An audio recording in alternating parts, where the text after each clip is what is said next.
Set up. Ships into the fucking sun.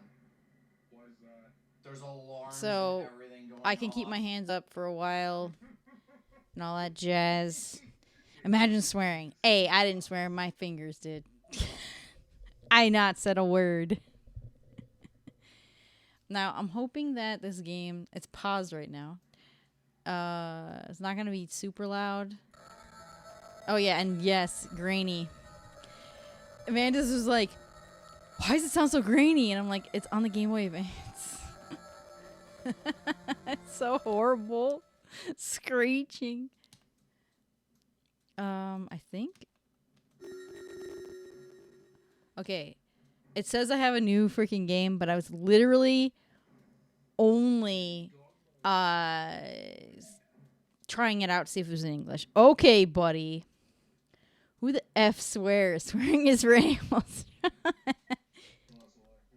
We're gonna start here. I'm guessing B is the A because it's Xbox. Oh yeah, we gotta read words.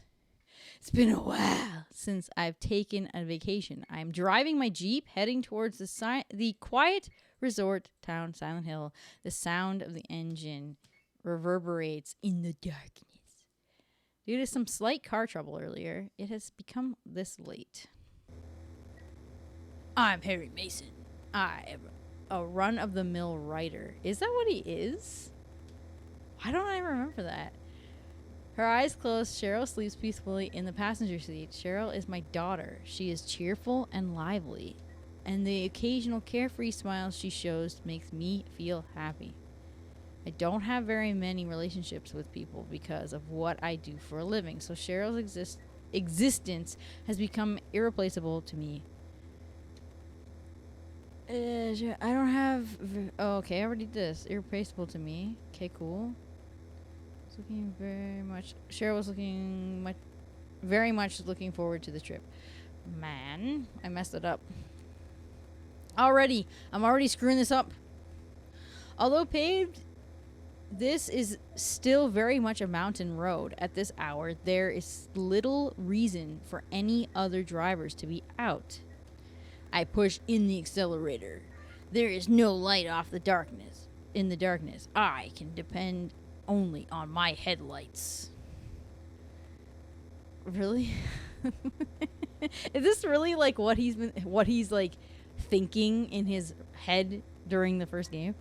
Light reflects off the rear view mirror. It's a motorcycle. There is a motorcycle headed toward the same destination as we are at the terrific speed. Oop.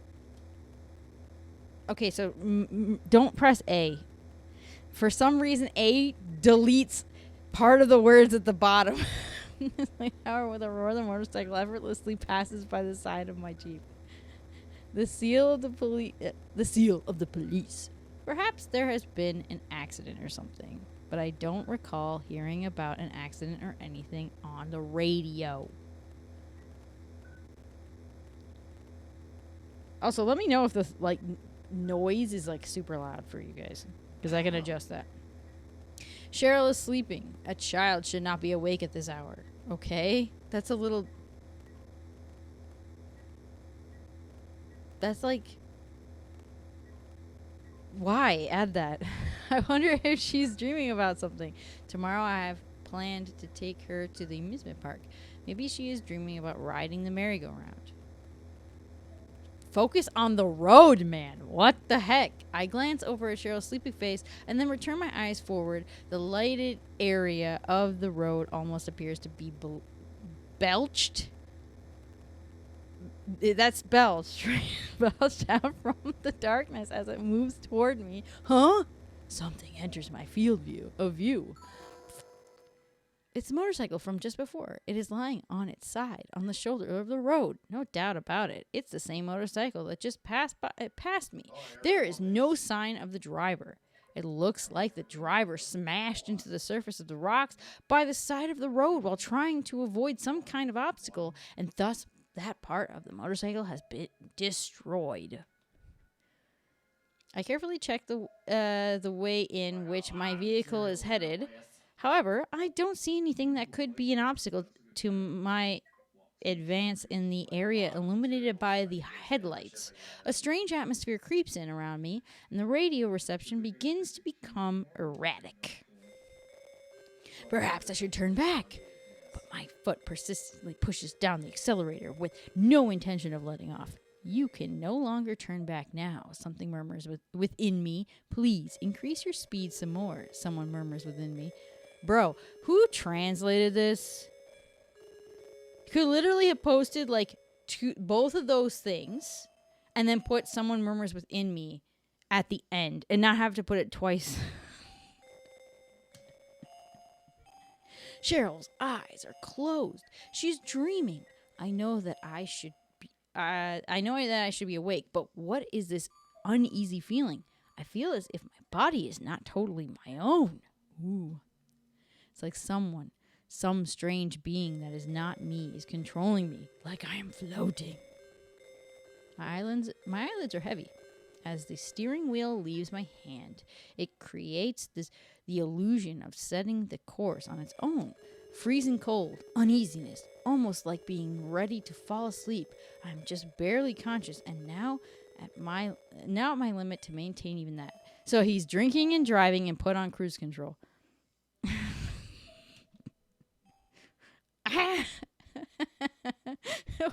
I wasn't trying to make that sound like that. I'm just gonna leave it. When I saw the human figure on the road, I cut the wheel hard, and then there was nowhere else for my Jeep and I to go but down into the darkness below the cliff. Well, that's the end game, guys. He died. He's dead. No wonder he crashed. He's freaking not paying attention to the road, obviously under the influence, and thought he could just go to sleep and put cruise control on. The silence pierces my ears as the wind blew. It was accompanied by piercing cold. Where am I? I could feel light faintly passing through my eyelids. I don't seem to be hurt. That much is clear to me because I don't feel any pain in my body. No, perhaps I've suffered an injury that doesn't cause any pain. Yeah, maybe typical Jeep drivers. Yeah, maybe you're like so close to death that the pain stopped before you realized. I slowly try opening my heavy eyelids. Out of season snow is pouring into the town. Other than the sound of droplets of ice hitting the ground, there is nothing else to be heard. I thought it wasn't snow. I thought it was ash. Silent Hill. That is what is assuredly written on the sign by the side of the road. Without realizing it, Cheryl and I have reached our destination. All my memories up to that point are gone. How do you know? Wait, hold on a minute. If all your memories up to this point are gone, how did you know all that stuff that just happened that you just talked about? When I take a look next to me, I am shocked. The passenger door has been left open. Cheryl is nowhere to be seen. Silent Hill, this town which should just be a resort area, appears to have become just like a ghost town for some reason. Or maybe it was waiting for us to arrive. Or perhaps the town just nestled up to us. So now I am alone. Cheryl is not here while I was sleeping. No. While I was knocked out, Cheryl opened the passenger door and stepped out alone into this tourist spot that is ruled by an unsettling silence. Oof. And then she left me to head somewhere. Bro, the music. You hear the music? What the? What is this freaking music? It sounds like someone's like putting a little kid's toy into the pool. You know, I was talking to.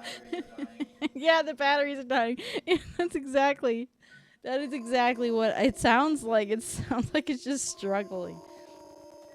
But this is actually the sound. Like, it's not the emulator or anything. I tightly closed my jacket around my neck and set off on foot in search of Cheryl. I wonder what in the world happened here. Nothing makes any sense. The silence, the out-of-season snow, and strangest of all, the entire town is wrapped in a thick fog. A. Cheryl's destination is. B. There's no one in town. I'm gonna go with A. What do you guys think? A, B? I don't have like a way to put up a poll right now. And I don't think there's that many people to vote. I wanted to go with A. Ugh, my leg hurts. Okay, buddy. Is there... Okay, so he's saying, is there no one in town? Yeah, Cheryl's whereabouts. Destination is... I begin to run. Only the sounds of my footsteps echo in the surroundings. Just where in the world has Cheryl gone? Did someone lead her away? Yeah, if I were him, you know, him being a dad, right? I would want to look for my kid. I wouldn't care if there were people like who's here. I would just want to find her. Various concerns run through my mind. Onomatopoeia for footsteps. Onomatopoeia for footsteps. Who the heck? You could have literally just put, I hear footsteps, or like the sound of footsteps. I suddenly get the feeling that I heard footsteps other than my own. So I stop moving right away to check it out. Through the thick fog, I can see a figure that is about the size of a child. Cheryl? Without a thought, I cry out. The figure doesn't move at all. At the moment, I begin to move slowly towards the figure. It starts to run, and I fiercely chase after the figure. That's definitely Cheryl. Even though it's faint, I would not mistake someone else for Cheryl. However, no matter how much I run, I cannot catch up. Instead, the figure is gradually getting farther away from me. The figure puts on speed as if it is gliding through the air. Super fast. It's Sonic. It's actually just Sonic. It's Sonic's autistic brother, Sonic. The figure appears to be absorbed by the fog as it begins to disappear. In order not to lose it, I run with all my strength while keeping my vision centered on the figure. I then notice that I have come to an alley surrounded by buildings. I don't know how, but it is like a cover was placed over the sky, which had provided light until now, and the area has become engulfed in darkness. From the darkness, I can hear multiple footsteps coming this way. I don't know who it is. I will take a look. I'm going to get out of here. I don't have anything with me that I can use as a weapon. Or that can be used as a weapon. I don't know who it is. I'll take a look. I think I'm going to get out of here. I don't have anything with me that can be used as a weapon. But then again, it's my daughter. So I should go regardless if I have a weapon or not. I'm strong. I stood ready. What are they? With beast-like rage, they have closed in to right where I am. And then my vitality is sucked away by these strangely shaped monsters until I finally lose consciousness. Well, I died. I'm kidding. Sybil Bennett. She is a full-time police officer working in the neighboring town of Browns.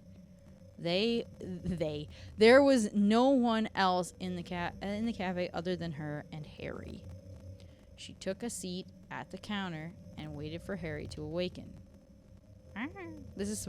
This I know happens in the game, because like I suddenly awoke. Where is this place? Why am I here? Was I brought here by someone? There is no boundary between dream and reality, just confusion. As I lay on the bench seat in the cafe, my eyes slowly begin to focus. The woman sitting at the counter stands and folds her arms. She walks over and looks down at me. You're painful. She's wearing a police uniform. The woman smiles a little bit as she appears to be relieved that I have regained consciousness. It looks like you have come around. Who are you? I try talking to the unfamiliar woman. I'm Sybil Bennett. I'm here because all communication with this town suddenly went dead, and so I came to investigate. I'm Harry. Harry Mason. Brought my daughter to this town for some sightseeing, but on the way there was an accident, and I lost consciousness. Oh yeah, Sybil. You haven't seen a little girl in this town, have you? Little girl? No, I haven't seen her. When I came to after the accident, my daughter was nowhere to be seen. The passenger door was open, and she was gone. Cheryl. Sorry, my daughter's name is Cheryl. She is a timid person, so it is hard to imagine that she headed out into this weird town alone. Plus, I was there in the driver's seat, and since she gave me no warning, it just doesn't make sense. I think this is as far as you got in the Japanese version. Are you familiar with this area? There's no sign of anyone. And what is going on with the snow at this time of year? Just what in the world has happened in this town? I said all of this while breathing deeply. I'm afraid I don't know either. I still haven't seen anyone other than you. It's like the town is as silent as a graveyard, left without even the means to contact any neighboring towns. I see. You also had an accident, right? I thought that it was a good idea to head to the police station in this town alone on my motorcycle, but I guess I was going a little too fast. A girl suddenly jumped out into the road. I'm pretty sure that it was a girl. I almost hit her. Wait. Didn't she just say that she didn't see a little girl? And now she's saying she did, that a girl jumped out in front of her. Sybil, why you lie? I almost hit her. I cut the handlebars hard in order to avoid her. After that, I can barely remember anything. When I came to, I was lying in the street in front of this cafe. So naturally, I came in here to get out of the snow, and then I found you sleeping there. I was having some kind of a terrible dream. As for if I made it here on my own, I don't remember at all. Just what in the world has happened in this town? What is going on with everything? Well, the situation is definitely strange. I will head back to Brahms for reinforcements and then return here. How about you? Sybil stood and fixed her collar with resolute fortitude. Oh my gosh. What does that look like when you're adjusting a collar? I've got to look for Cheryl. There's no way that I can just leave her here alone. Ooh. I see. Well, I'll give you this then. You never know what might happen under these circumstances. If you feel threatened, then pull the trigger without hesitating. I take the gun into my hand. Thanks. I hope I don't have to use it. Thank you, but I'm no good with guns. I'm just going to say thanks. I hope I don't have to use it. Just going to say that. Just give you a fucking gun? Bro, yeah, she gave me a gun. Some cop met this random dude in a diner and just gave him a gun? Having never handled a handgun before, I am surprised by how heavy it is. The fuck? But will you be all right? I'm not like the average girls around here. I'm not like other girls, okay? I have undergone proper training. Because I am the table. Sybil placed her hand on the exit door, but then she turns and faces me again. Harry, don't go shooting me by mistake or anything. I haven't had any training on how to stop bullets. She smiled after. What a joke. Oh, look at this guy. Look at this comedian here. America. That's what Mutri says. America. This and then disappeared into the thick fog. Oh, man. That was such a knee slapper. She's so funny. After being left alone in the cafe, I gazed at the handgun Sybil gave me for a little while, and then I thought about Cheryl, who had disappeared in this town. The figure I saw in the fog, that was definitely Cheryl, but she didn't answer my calls, and she was quite possibly moving away. From me? I don't understand. I'm getting a bit mixed up. Still, the one thing I know for sure is that Cheryl has vanished in this town. All I can do is look for her, and I may not have any knowledge of the surroundings or any clues, but I won't find Cheryl if I stay here. I stood up energetically. Oh my gosh, he got up so fast, his blood rushed to his head. And placed my hand on the cafe door. G. Old man? Something is making noise. What is that noise? It's somewhere inside the cafe. Yeah, it's in the cafe. I look around the cafe and I walk in the direction of the noise, where the noise is coming from. And then I pick up the source of the noise. Radio? And now a monster breaks through because I played the original game. So at that moment, the window glass shattered with a thunder and a giant bird-like creature flew into the cafe. No, it's not a bird. It is a creature with reddish-brown skin that looks as if it has been burned. In its belligerent, pale green eyes, it is clear that my life is in danger. 1. Hide underneath the table. B. Ready the handgun in my inexperienced hands. Or C. Run outside the cafe. So, if I remember correctly, I ran outside the cafe. I've got to get out of here. Outside, I can't move about so well in this tight indoor area. However, almost as if reading my mind, it moves to the only door in. This is not what happened. The only door in or out of the cafe blocking my route, and I can't escape. Then, right as I think that maybe it has pulled one of its wings far back, it swings it down at me, just missing my neck.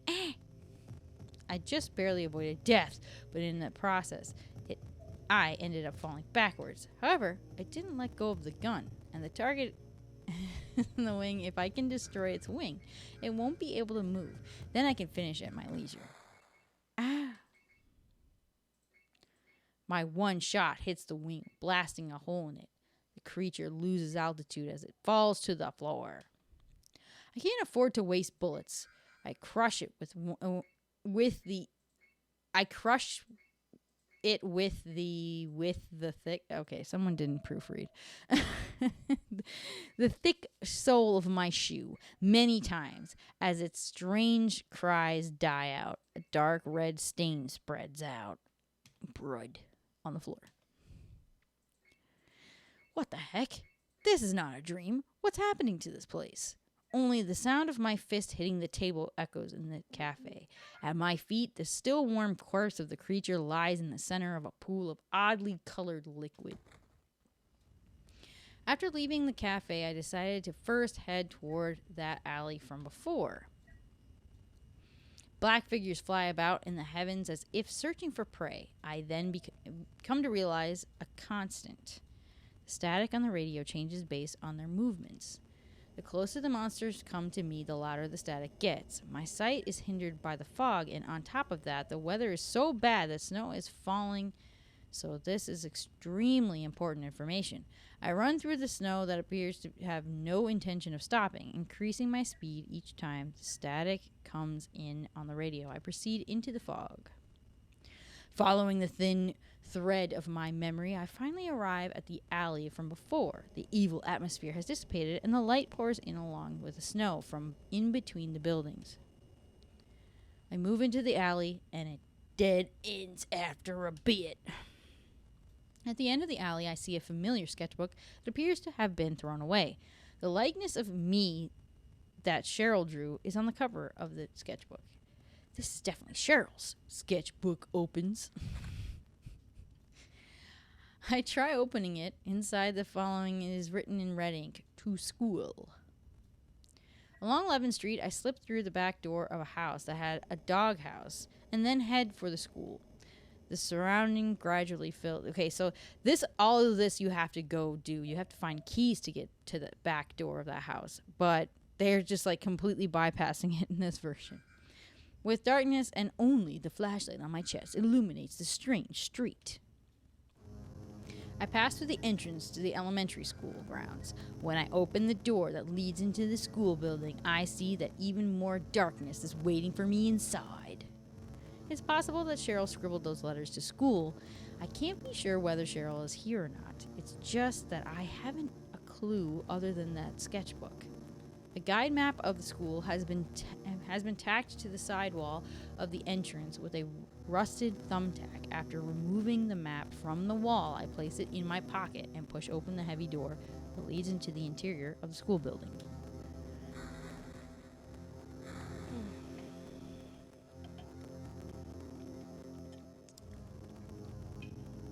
My footsteps and the creaking of the hallway. They sound like screams as their reverberations rock my eardrums. I had been walking carefully, step by step, but without realizing it, I had begun to run. There's no sign of anyone. The silent innards of the school building are dark, and with only the flashlight on my chest, it is impossible for me to see any of the details. Cheryl doesn't have a flashlight, so if she came in here and got lost, then she probably wouldn't even be able to walk around. Since I have my flashlight turned on, she should be able to notice me easily. At least I have that modest hope. I then notice that I have come to the entrance to the music room. I place my hand on the heavy door. When I open the door, I see that the inside of the room is large, and there is a grand piano placed in its center. I sit on the chair of the piano, I am shocked. The seat is still warm, as if someone had been sitting here just a few minutes before Cheryl's smile runs through the back of my mind. Cheryl often played the cheap, upright piano in our home. It had become nice background music when I was working. Perhaps Cheryl had come to the music room. How would she be able to see it, though, man? I gently open the cover over the piano keys. I notice that there is red mixed in among the black and white. I try touching the liquid. It has a lukewarm feel. It is still holding heat. It is definitely blood. My heart pounds in my chest like an alarm bell. The large amount of blood spilled on the keys. If this is Cheryl's blood, then she may no longer be alive. I wipe the stain off my hands onto my jeans, stand and leave the music room. Uncouth, why are you wiping your hands on your pants? Go wash them. At the same time I closed the door, thought I heard someone scream. Maybe it was just my imagination. I walked down the hallway, and the sleety mixture of snow pounds hard against the windows facing the courtyard. I take a look through a window down at the dark courtyard. The piano is having... Man, Mutroid, why? Why? Oh, yeah, why? Absolutely freaking disgusting. Ow, my back hurts. Oh, frick. The piano. The piano is female confirmed. Alright. Okay. The not-so-large courtyard is dotted with areas in which the withered plants are growing. In addition to that, old clock tower is faintly visible. From here, I cannot determine what time the clock is pointing to. Wait, something appears to be wriggling about in the darkness. An animal? No, it's dark and I can't see so well, but it's slowly moving on two legs. It appears to be searching for prey. Why is the radio always that's the sound? At that moment, the radio I had clipped to my chest suddenly began making noise. As I returned my sight to the hallway, a sharp pain runs through my thigh. He poked me. Then I look down and I see that the tips of those long claws are piercing my thigh. Those oddly shaped monsters, they are posed like they want to hug me and have gathered around my waist. They are about to bite me. I instantly pushed the monster away with my hands, readied the handgun and fired. dude, I don't want to. I'm supposed to conserve bullets, he said. So I'm just going to go with this. With my right hand, I push on its head part with force and knock it away. It then totters and falls down on its face.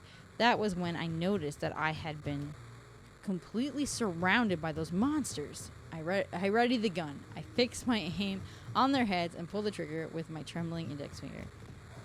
I continue to shoot. As each one of them appears, the smoke from the gunpowder begins.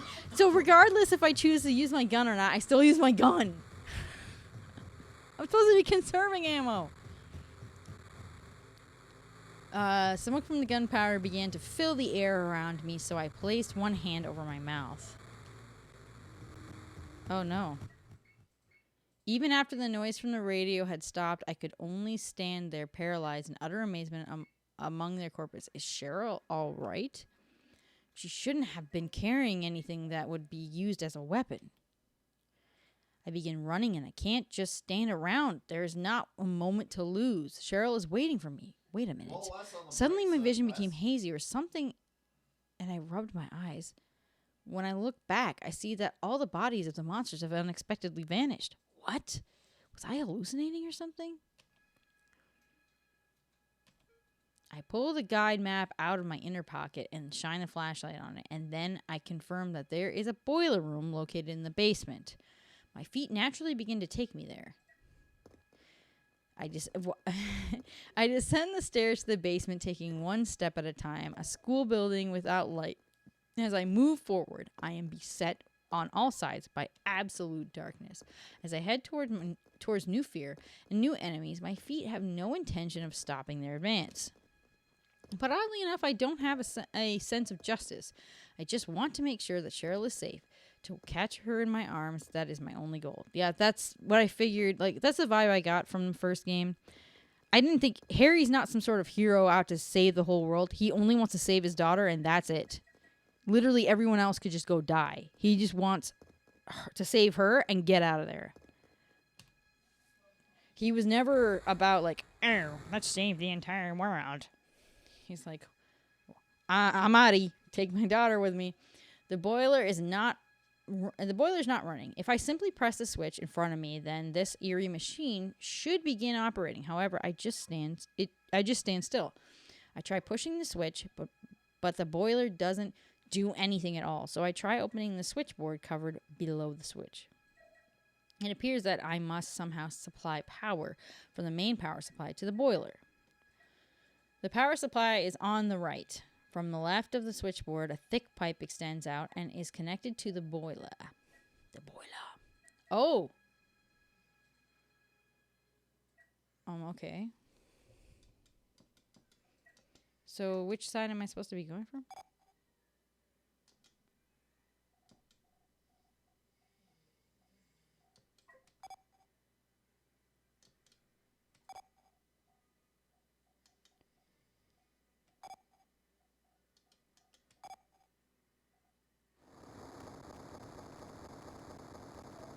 I just guessed.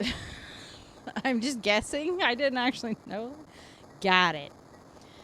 I didn't know there was actually puzzles in this. That's actually kind of nice. It's more than just me reading. I have an instinctive feeling that by pushing this switch that somehow something outrageous may happen.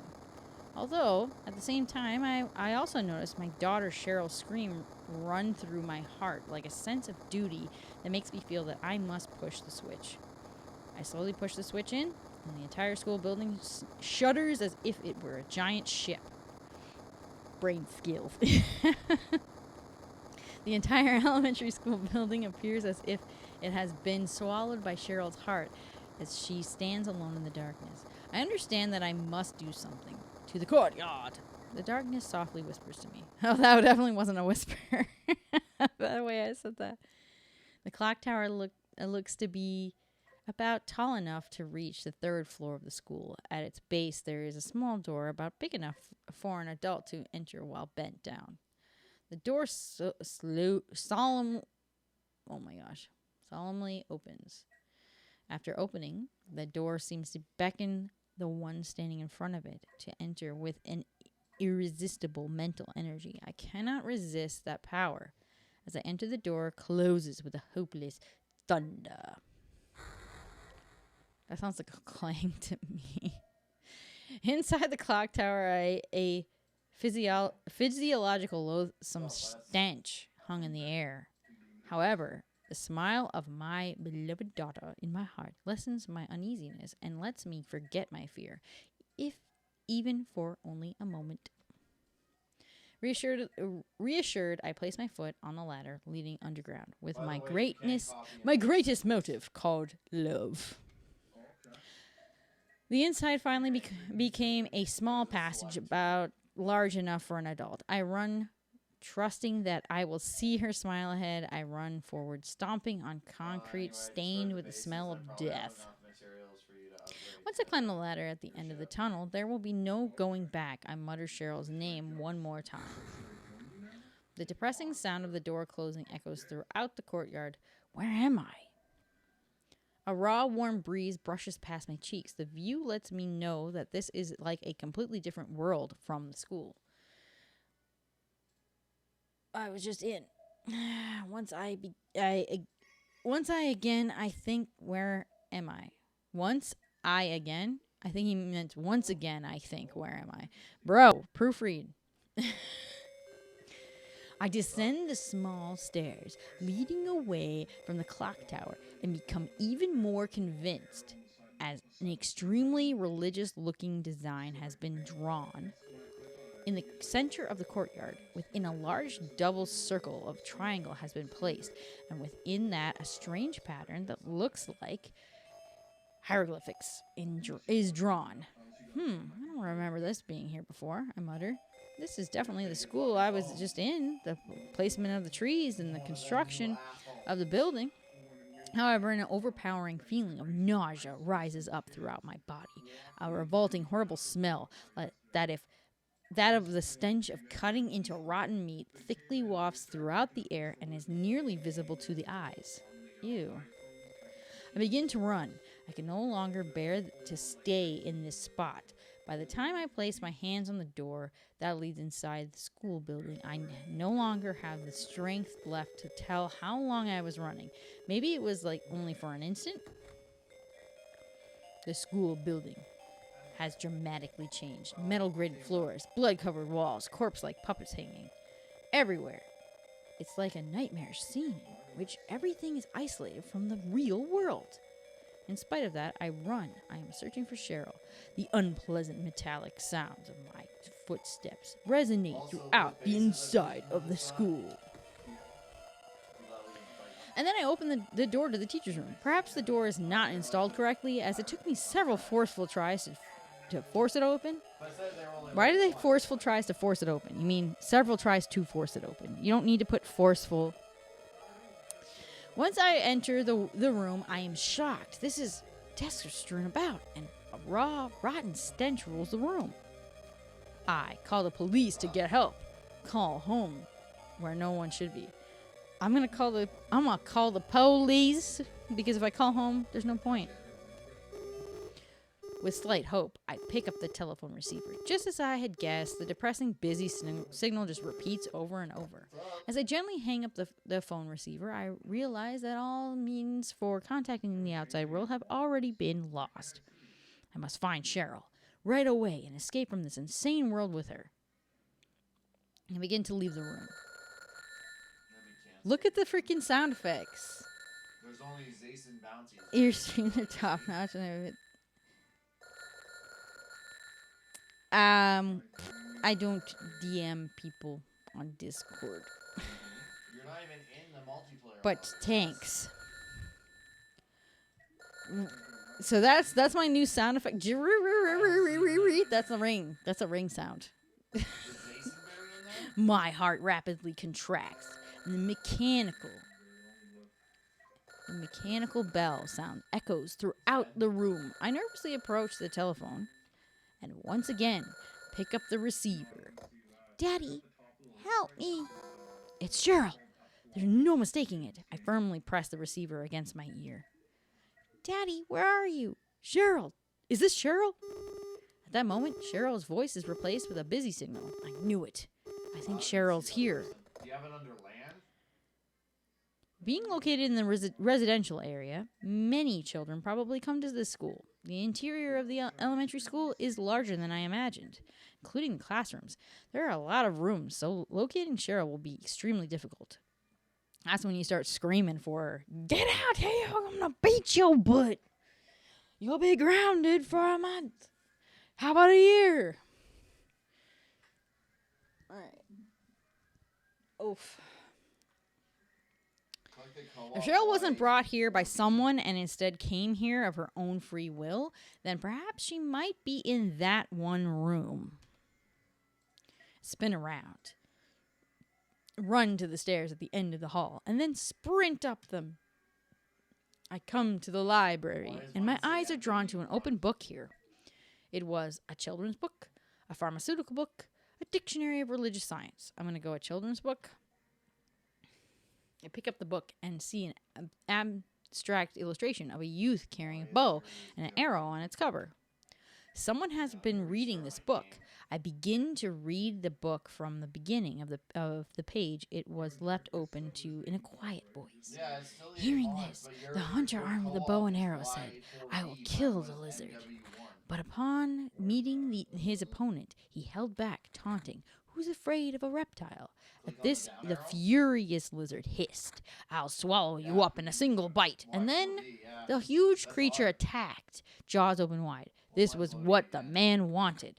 Calmly drawing his bow, he shot into the lizard's gaping mouth. Effortlessly, the arrow flew, piercing the defenseless maw, and the lizard fell down dead. This is from an old fairy tale. I remember reading it as a kid. As I say this, I take a step back as if I realize something. Wait, I think I become gripped with the sense that my actions have been controlled by someone this entire time. Coming to this library, seeing that specific page in this open book, even whatever it is that I must do now, it is a decision that is out of my hands. Everything that has happened has been in someone's hands. I have gradually come to understand this. Even still, I probably cannot determine my own cause. I accept the direction of the unseen one, to whom I must obey. In order to find Cheryl, there is no other alternative. I now know where it is. I need to go. As I journey there, I walk firmly, stepping forward one step at a time. I descend a staircase from which uncomfortably warm air. It's almost like he's a video game character or something. Yeah, right? It's definitely us doing it when we play the game. Like imagine this is all the stuff going through his mind as you're playing the first game. So it kind of adds like this other dimension, this kind of like free guy version of the freaking game. Flows and find an elevator at its base that invites me to descend even further as its doors slowly open. Once I enter, its doors close, and in the next moment, with a rusty clunk sound, the elevator begins to descend at a high rate of speed. Just how far down is it going? All I can do is go with the flow. Gradually, the elevator and I are enveloped in hot, humid air, and the elevator stops, and I step off as its doors open. Beyond a short passage, a dazzling light emitted from a small room which has been waiting for my arrival. I'll let you know, I hate this boss in the first game. This was actually my most hated freaking boss in this game. He's such a stupid butthole. It's an instant kill. It's such a small area, and as soon as he opens his mouth and he like clamps it on you, it's one shot. You're dead. So you have to blast his mouth like 15 times before he dies. In the center, the fires of hell burned, and everything made it look like this room was meant for prayer. And then it was there. It slowly moved around the enormous sconce from which flames and ash rose. The lizard looks to have suddenly mutated. Its outer shell is a mucous membrane type. It just stares at me. It has no eyes.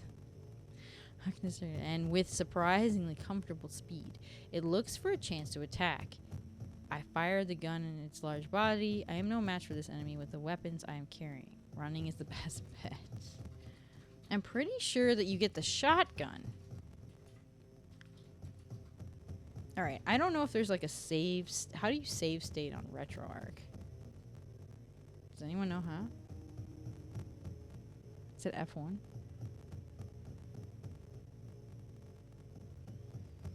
I actually don't know how to do it. Ow, hold on, my elbow's itchy. I want to say it's the second one because you can't. Its body you can't hurt.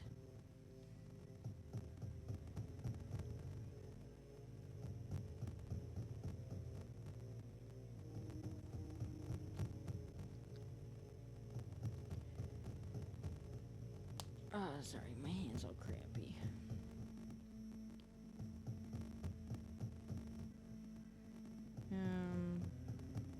I just want to know what the hotkey is.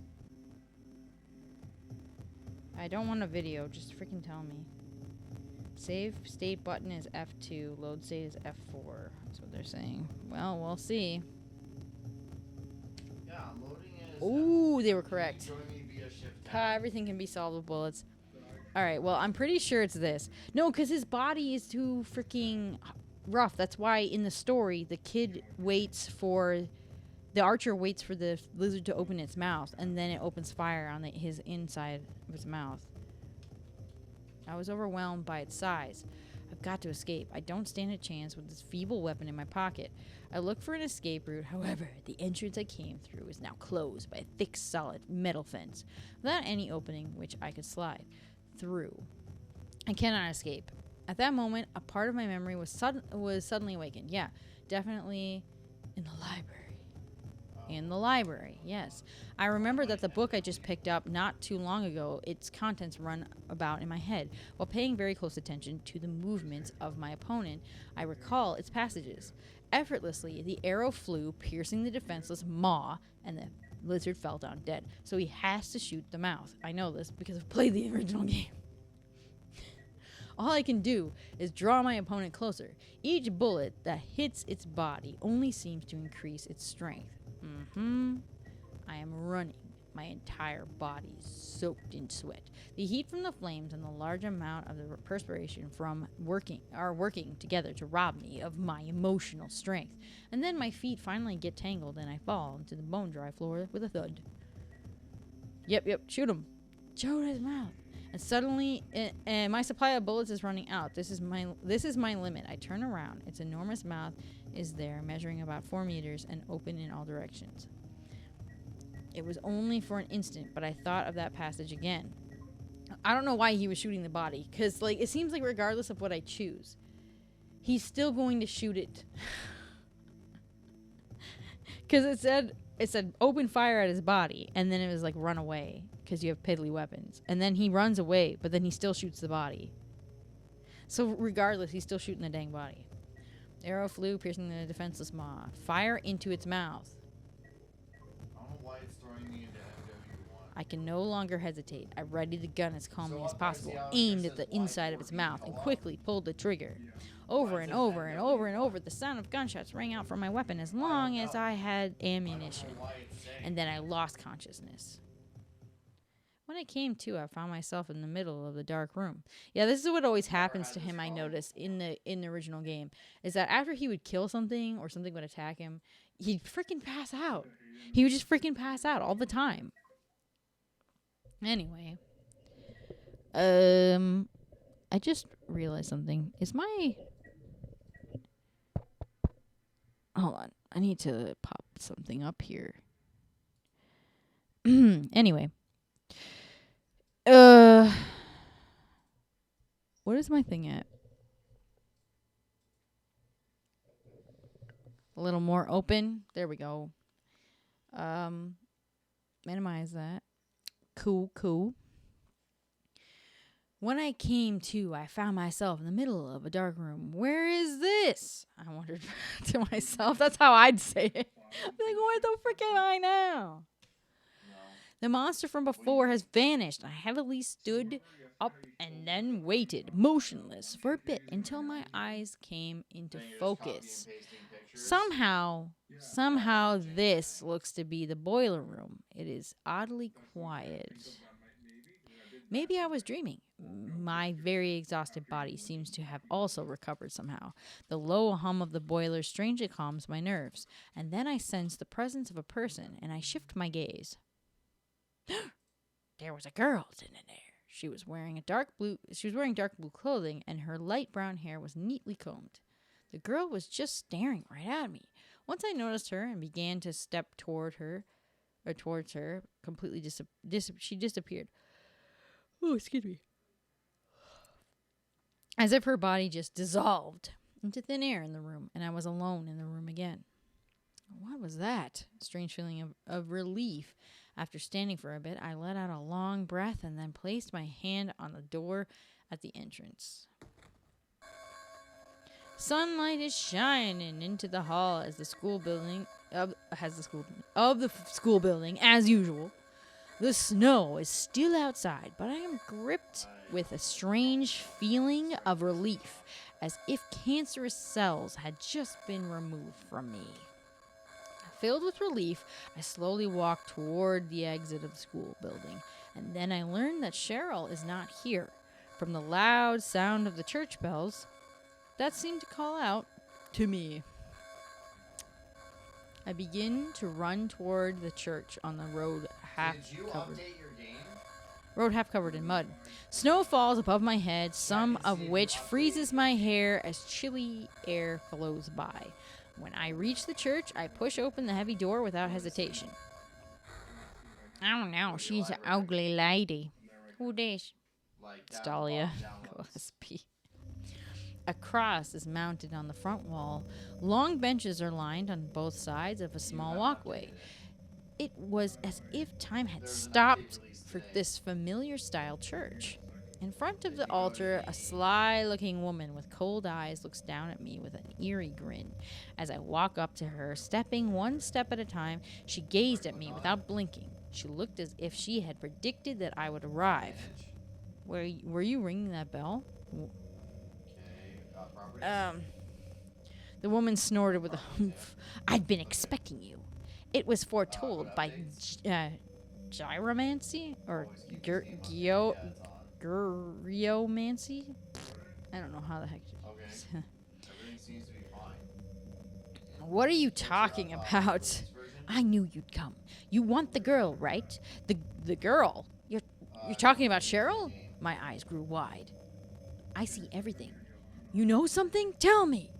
Stay back. The woman held the palm of her hand out at me and then lowered her chin in a way that suggested, please calm down.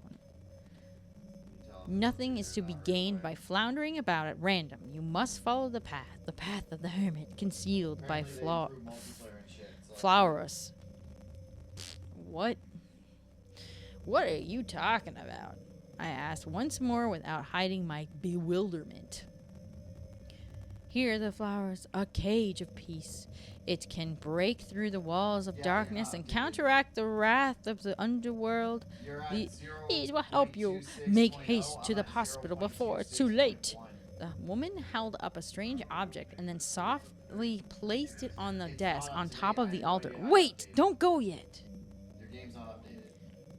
I will believe that woman's story. Her story was unclear and I don't understand it. I cannot just carelessly believe her. Bro, what we at? Well, we're gonna do F2. And I'm gonna pick this one because story was unclear. And I don't understand it. I cannot just carelessly believe her. I thought that insane woman's behavior and the details of her story were questionable. All that remains in the church is the reverberations of the sound of the door closing, and I go after that woman. I'm convinced that woman definitely knows some secret of some sort. However, the knob on the door that she went through will not turn at all. It must be locked from the other side. Dang. B. Yeah, exactly. B. I picked B too. B. I always picking that. I don't believe freaking people, especially these freaking religious wacko cult weirdos. No, I am the only one left in the church, almost as if taken from a nightmare. This space has heat. This warmth, it feels like it's protecting me from something. That is the best way to describe the heat. I move away from the door and begin walking to the altar that that woman was at. The object that the woman was just holding has been placed there. So there's something about this heat thing that he's talking about. In the novel of the second game, this is also written about this heat feeling where they feel like somebody's talking to them, and they feel a heat, and the heat is somehow protecting them. It's written about in the second game's novel as well. And I'm guessing it's just supposed to be like the deity or some crap that's in Silent Hill. The flowers. That is certainly what that woman had called this. I tried picking it up, and then I placed it back on top of the desk right away. It is power. The overwhelming power of the gods rests inside the four-sided object. It was a sensation like an electrical current passing into the palm of my hand, and then power moving throughout every nook and cranny in my body. Whoa, he got some zappy feeling in his butt crack. I pick it up once more, and this time I calmly take it into my hand and then place it in my pocket. For some reason, I am convinced that this object will help me find Cheryl. I pick up the key that was next to the flowers, open the door of the church, and rush out into the heatless snow world again. Hospital. That woman certainly said something about one. Alchemia Hospital. The only hospital I could find on the map was that one. I could see my breath as I exhaled while I headed toward the entertainment district. Entertainment district, if you know what I mean. The bridge to the entertainment district has been raised so that boats can pass by it in the river below. In other words, it is split in the middle and is fixed in a raised position, so that makes it look like a Japanese katakana character. Katakana character? That one? The one looks like this. Looks like it. You could have just said it looks like a tent or teepee. Yeah. It's weird. I enter the nearby drawbridge control room, place the key I was holding into the control panel, and forcefully turn it to the right. You can't force keys in the locks because you can actually break the key off in the lock. So you can't do it forcefully. Just say you did it. I wonder, like, if this person's trying to, like, add, like, a little bit of adjective flavor to the words when they should just not. Just freaking translate the words. While emitting a sound like an old woman laughing, the bridge finally begins to lower, inviting me to the entertainment district. After crossing the bridge, I shudder. The temperature is gradually declining, or maybe it is just a result of the thing inside me that produces nervousness and fear.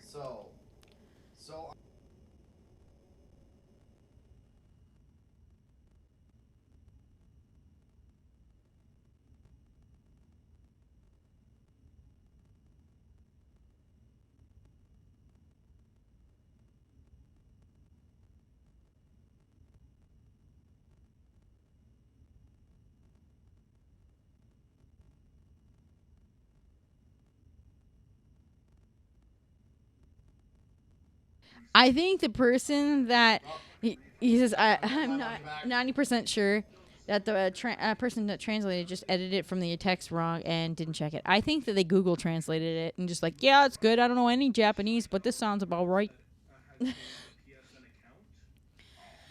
On this wide road, there is not a single motorcycle running. I am running right down the center of it. If I continue forward, Alchemia Hospital should be on the right. Congratulations, General. An old building appears in the thick of the fog. On a signboard, Alchemia appears in faded letters. Its eeriness causes me to hesitate for an instant. But in the next moment, I placed my hand on the cold gate. I opened the heavy hospital gate and then opened the door directly to my right that has entrance written on it. The inside of the hospital is wrapped in silence. To the left, there is a reception area in which various papers are neatly placed on a shelf. Waiting benches are lined up along the back of this hall, and the television is pointed at them. I don't feel the presence of any patients or even any people. Only faint light pours in through the windows from the cloudy sky. And it was like,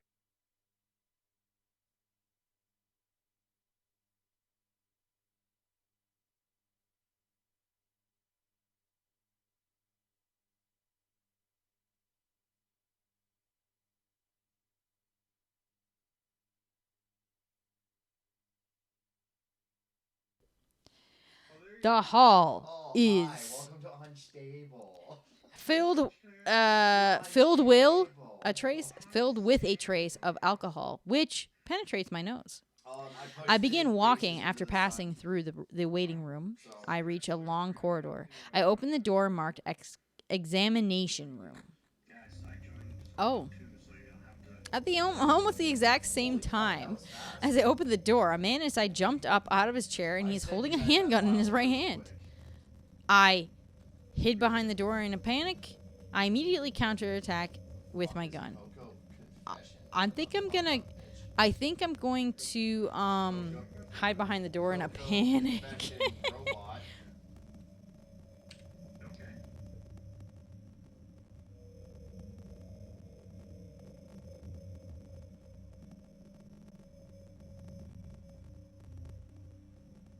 Blast him. All right. I actually, did I save? I'll save it again just to be sure. All right. Fine. Immediately counterattack. I don't have any bullets. I instantly ready my gun. That plump man appeared to realize that I was a human, but as soon as he saw the gun, his eyes grew wide. Hold it. Stop. Don't shoot. Wait. I'm not here to fight. Bro. You freaking lift your gun at me and this is what you say? After I lowered my gun, the man sat down in his chair in a way that showed that he was relieved. Thank God, another human being. My name is Harry Mason, and I'm in town on vacation. Do you work here? The man nodded. I was truly relieved. Silent Hill, which has become a habitat for strange monsters. This is my first contact with someone from this town. Oh my gosh. Oh my gosh. I just smacked my... That scared me. Why did it scare me so much? I just hit my leap motion. Is it working? Or did I smack it too hard that it's now facing down? Okay, I think I fixed it. Maybe. I'm Dr. Michael Kaufman. I work at this hospital, so maybe you can tell me what's going on. That man who called himself Kaufman once, I hit it again, stirs in this chair he's sitting in. I realize, oh my gosh, I really can't say. I was taking a nap in the staff room. When I woke up, it was like this. Everyone seems to have disappeared, and it's snowing out. This time, yeah. He looks off on the floor on an examination room. There on the floor, the corpse of a still warm monster lay on its side. Something's gone seriously wrong. Did you see those monsters? Have you ever seen such aberrations? Ever even heard of such things? You and I both know creations or creatures like this don't exist. Yeah. And then I turned to face him as I realized something. Have you seen a little girl anywhere? I'm looking for my daughter. She's only 7. Short black hair. She's missing? Oh, I'm sorry, but with all those monsters around, I highly doubt that she's... Sorry, I didn't mean to alarm you. Your wife, she's here with you? She died 4 years ago. And now it's just me and my daughter. I see. I'm sorry. Well, I better be going. I can't just sit around here doing nothing. So long. Good luck out there. Bang! The examination room door shuts powerlessly. Dr. Michael Kaufman. Oddly enough, I have completely memorized that name. She'd be like, fuck this. Every time I hear the word artistic, my mind replaces the R. Huh? I suddenly noticed that there is something on the floor that looks like a white scrap of paper. What is this? I pick it up. The letters have been disorderly scribbled on. My gosh, my freaking tailbone is hurting really bad.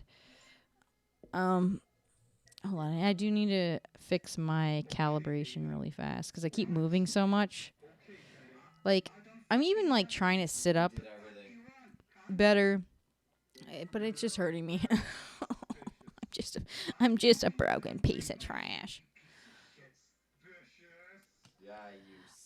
Arrival tomorrow morning. Be prepared. What is this? Check to see if there's anything else. Go after Kaufman. I'm gonna see.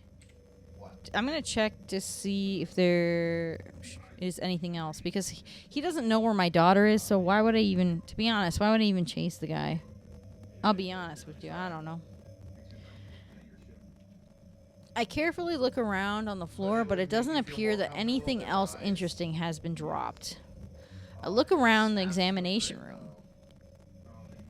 Up until a short time ago, this was just a normal room in a hospital, with its various instruments and tools all about, each aptly arranged per function. Only people have been erased from the normal scene, making the situation unnatural.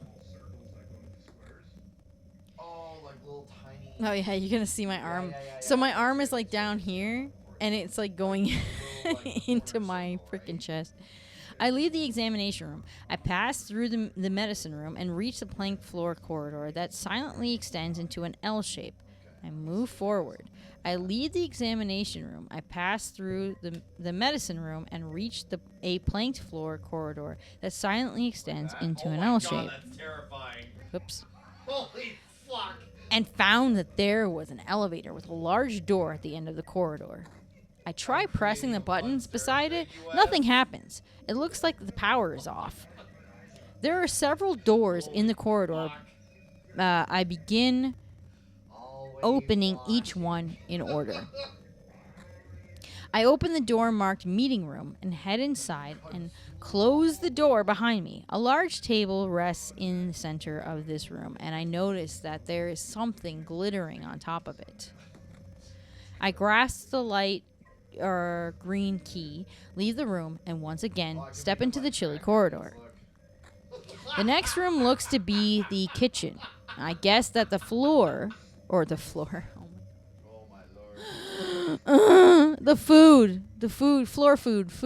you know, the food on the floor.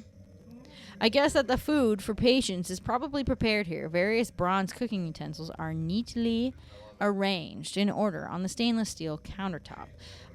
It does not appear that anything terribly important is here. I carefully look through the various cooking utensils. Inside a large pot, there is nothing at all. While continuing to search to see if there might be some clue here or not, I notice that on the far wall, various objects have been scattered about. I carefully move forward, and on the wet floor, as not to slip, something is there. I reached out my hand towards the thing in front of me. Pick up a pet bottle, or pick up a kitchen knife. I think we should pick up a kitchen knife. More weapons. More weapons. We don't need just guns. We need a weapon, especially if we're running out of ammo. I picked up a knife that appears to be for kitchen use. Perhaps this will come in handy for something. I only have a limited number of bullets. When the time comes, I might be able to use this as a weapon. I left the kitchen. I crept out into the corridor once more and stood in front of the door that was the closest to the elevator. I open the door, and the reverberations of the sound of it opening and then closing shake my eardrums. The walls are made of concrete, and a few steps in a staircase leading to the basement extends like the folds inside of the body of a snake. What weird examples. It is dark and difficult to see, but it looks like there is a door at the bottom of the staircase. Be brave, I mutter to myself, leaving only the echoes of my footsteps. I descend the staircase to to hell one step at a time. And then I opened the door, leading to the darkness. Make it look like teeth. Yeah, the scaffolding. Make it look like metal. I could see that the electricity was most likely most likely out in the entire hospital. I pressed the switch on the flashlight on my chest and tried lighting the area. It is creepy, and yet there is nothing noticeably out of place. Chilly air drafts from the cold concrete, and it seems as if touching it would completely rob my body of its warmth. While moving through the corridor, I try opening the doors as I come to them. Of them, one opens with a creak. Emergency generator is written on the machine that occupies most of the room. To reach the second floor and above it did not look like there was any method other than using the elevator, so without hesitation I turned the machine on. I immediately head for the elevator. I push the up button. The heavy sound of the motor and the sounds of metal parts coming into contact with each other almost sound like intertwined screams. With a ding, the elevator stops and its doors slowly open. The inside of the elevator is large. It seems to be about big enough to accept 3 hospital beds. Buttons for each floor are lined up to the right of the elevator door. They are marked 3, 2, 1, and B from the top down. B the basement. First, I head to the second floor. However, after I step off the elevator, I find that the door connected to the corridors that leads to the rooms on this floor is locked.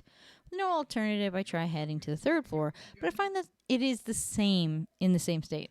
This is a big thing that happens in like the third one. Oops, my monitor is all messed up. There we go. This is what happens a lot in the third game and stuff, is that there's a lot of doors that are like locked or they're broken and you can't get into them. And there's no actual real purpose for them other than them to be locked. Like there's no, and you can't unlock them. There's like doors that are just there for looks. With nothing else to do, I re-entered the elevator and then could not believe my eyes. Of the buttons for each floor, 3 was definitely the highest floor. Just before, in spite of that, a new 4 button has been added. Oh my gosh, I've unlocked it. The elevator door opens with a familiar sound, and I step out onto the 4th floor. Again, I think a condition extremely similar to that which I encountered after passing through the basement in the clock tower at the elementary school was present right in front of me. Dark rusted walls, metal grated floors, and a ringing in my ears that seemed to creep up from the depths of hell is a menace to my mental state. I open the door in front of me, and a long corridor extends beyond it. I very carefully move forward while keeping my eyes fixed on the wall. Could Cheryl be here? The only way to find out is to search this place. Only to search this place. Huh? I can hear something in the darkness in front of me. It sounds like the groan of something dragging on the ground. The owner of that groan is slowly closing in on me, but I cannot see what it is for sure with the faint light of my flashlight. I instantly ready my gun, or I leave the area. I'm gonna assume I'm gonna know what Metroid's gonna say, and he's going to say, "Ready your gun." Blast him. It's probably not human. I firmly grip the gun and position my finger on the trigger and begin to walk towards it with the gun ready beside my face. Eventually, something white entered my field of vision. I had just aimed the flashlight on my chest with my hand and shine light on it. Yes, violence. A white figure appeared, which is stooped over like an old woman, and it looked to have undergone a grotesque change. Dude, didn't you see? Okay, yeah, I saw that in the corner there. I saw it right there. But then it, like, disappeared. The monster has a very large hump on its back, which twitches and moves as if it were alive. In one hand, it holds a knife, which it waves as it approaches me. In the instant I readied my gun, the monster began to run. By the time I realized that it slashed at me, and I instantly dodged the attack. And thanks to that, my clothes were slashed and I had only a scratch on my side. I suppose I was lucky. Darn! I kick it in the face with the bottom of my shoe, and it falls down on its back. It then begins to stand for its next attack. I close my left eye and steady my aim. Why would you close your eye? Why would you do that? You don't need to do that. Are you looking through a freaking scope? Even after one shot hit, its movement does not change at all. I fire more bullets at it, and it's laughing. You know, no, I hate that. I actually hate that meme. That's literally everyone I think that plays Helldivers. That's what I think of. That stupid meme. In a voice great enough to shake the entire world, it laughs as its face twists and distorts. Oh no. What happened? I cannot give up. When the final bullet loaded into my gun hits, it finally stops laughing. This time, it is face down, and I begin crushing it with my foot. Finally, it completely stops moving. This is insane. Another monster approaches from behind the corpse of the first one. At this rate, all the bullets in the world would not be enough. All I can do is run. Run past the monster in front of me, run past the monster behind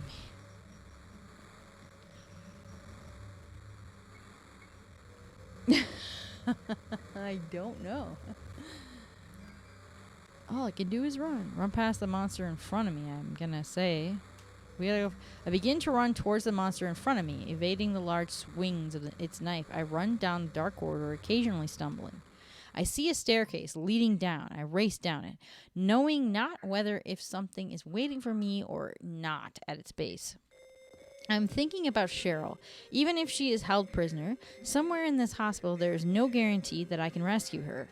In fact, there is no reason that the staircase I am descending should lead me to Cheryl. I begin to think that all my current actions are all meaningless. However, generally speaking, since I arrived in Silent Hill, no. Since the day before leaving for Silent Hill, no. Even longer ago. Since the day I met Cheryl, perhaps I have had no choice in my actions, that they have been determined by the someone's will. As I continue to the base of the stairs, I contemplate, what if my life up to this point had just been on one track? As I descend the stairs, my ears begin ringing again. The ringing is so forceful that I cannot even compare to before, and it forces me to squat down. What in the world has happened? Perhaps I have opened a door to hell. A door that should never be opened. Something is clearly changing, and it is for the worse. Going back will not be permitted. I must move forward. Forward. I put my hands together on my head and then squeeze my temples tightly by using my elbows. The ringing then begins to sound like a demon is whispering in my ears. However, it doesn't stop. I blindly begin to run. Even if I am to die in this mad land, I must save my beloved Cheryl first. Believing that the answers are beyond the door, I know that I must discover at least one clue. Several overlapping square figures are shaking in time with the sound of my heartbeat. It is the wall at the end of the area. Another wall is lies. That is perpendicular to it, you mean. There is a door present on this wall with a plate on it that says storehouse. Some chemicals have been placed on the table that is next to the door. There are 3 breakers of different sizes and a test tube. And the test tube contains a liquid that is of a different color to that which is in the leftmost breaker. I found a memo. To create it, you must come up with the 1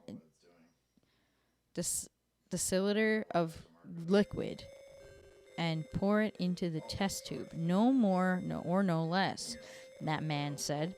But there are no graduations on the... What do you mean graduations on the breakers? I don't think that's the word you mean. This makes it impossible to come up with one deciliter using these 3 large breakers. I think, or is this saying breakers or beakers? Beakers. Oh my gosh, I'm saying breakers. Beakers.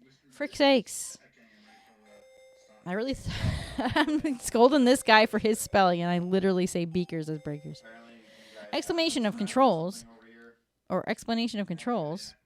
Use the D-pad to select a beaker that contains liquid, and then confirm with the A button.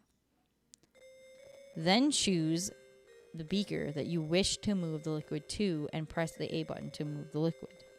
Using the 10 deciliter and 7 and the 5 beakers, you must create an amount of exactly 1. So, okay, it's one of these puzzles. What is this, freaking Professor Layton? The door won't budge an inch. All right, hold on. Okay, so I hate these puzzles. So I gotta move 10 to the 7. So that knocks it down to a 7 and then to a 5. Okay, hold on. All right, so if we do that. All right, hold on a minute. Let's take. You choose this beaker. We'll move to the 7. This beaker is empty. You must choose a beaker. Wait, what? Okay, so I have to choose this one. And then I have to move the liquid to this.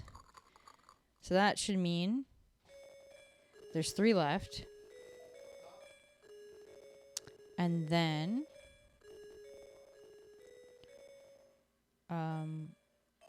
we move this one to this.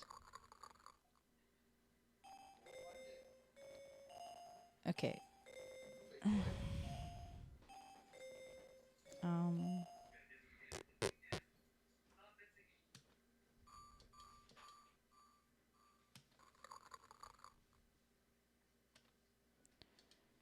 All right, we got 8 here. I'll throw 8 into the 7, and that'll make. And there's 2 already, so that'll make this much. This many. Oh no, 7 of 7 and then 3.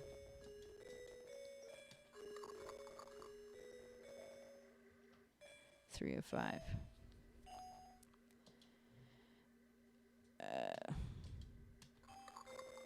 This is going to take a million years. Okay, 0 of 7.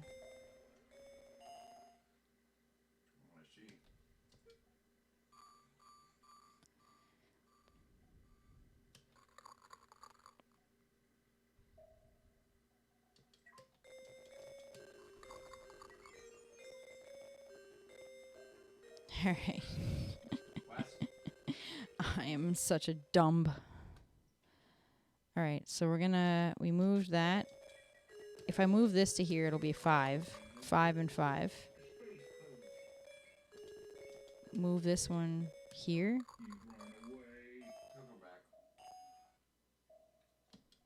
How are we supposed to make exactly 1?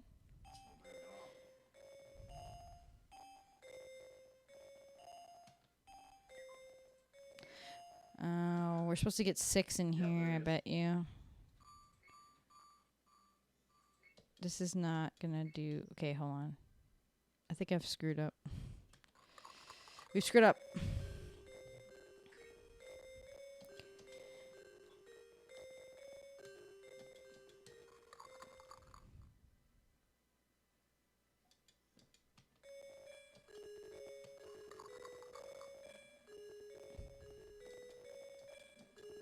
I really feel like I keep messing this up somehow, and I don't know how I'm messing it up.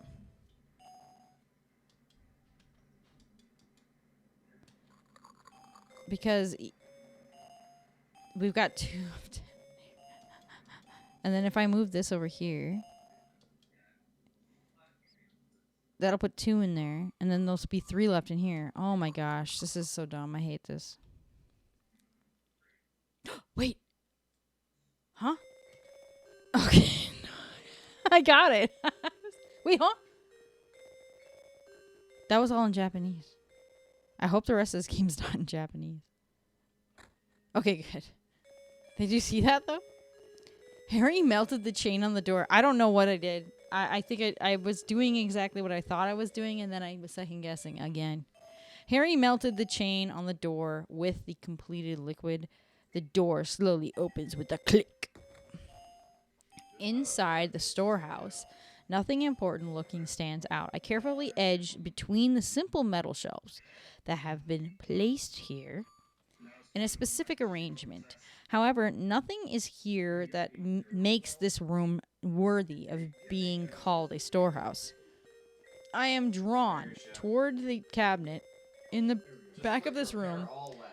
This is because I found the presence of the wooden cabinet strange and unsuitable for this simple room. I approach the cabinet and try to open it. However, it will not budge. Well, I will look at the floor under the cabinet. I will look inside of the cabinet. I will look on top of the cabinet. Alright, I'm going to do a quick little savey, and I'll be right back. I'm going to turn on some lights, so I have to take my tracker off for a second. So it's going to detect a bunch of stuff, probably thinking they're hands, but they're not. I'll be right back.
You will look on top of the cabinet. That was just a defensive station. That wasn't an actual station. Okay, I didn't look at let any me just stations after that. I was like, I'm get scared. situated on my chair real quick. I don't wanna Or do try it. to. I can see forever. Look at my sight.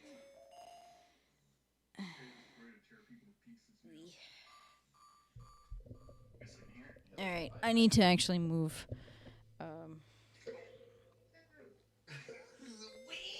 My chair. So I'm positioned better. Hold on, my chair is being all weird, and I'm having a hard time adjusting as I need. Start spinning again. Okay. Okay. Ugh. All right, calibration has to happen again. Man.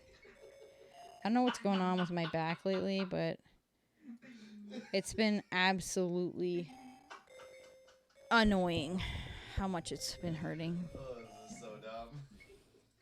Just gotta make sure that my Here. stuff is alright. And just fucking ran you. Okay, you said C? Looking on top of the cabinet. I stood up straight and looked on top of the cabinet. Other than a layer of dust so thick that it almost appeared as if a cloth had been laid on the cabinet, there is nothing of interest. My field of vision shakes violently. I lost my balance and fell to the floor. I landed on my butt hard enough for it to be unpleasant. There's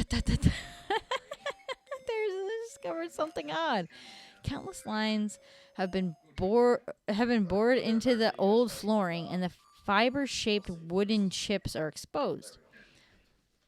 It looks as if someone has moved this cabinet and then returned it to its original position. The marks on the floor are still fresh.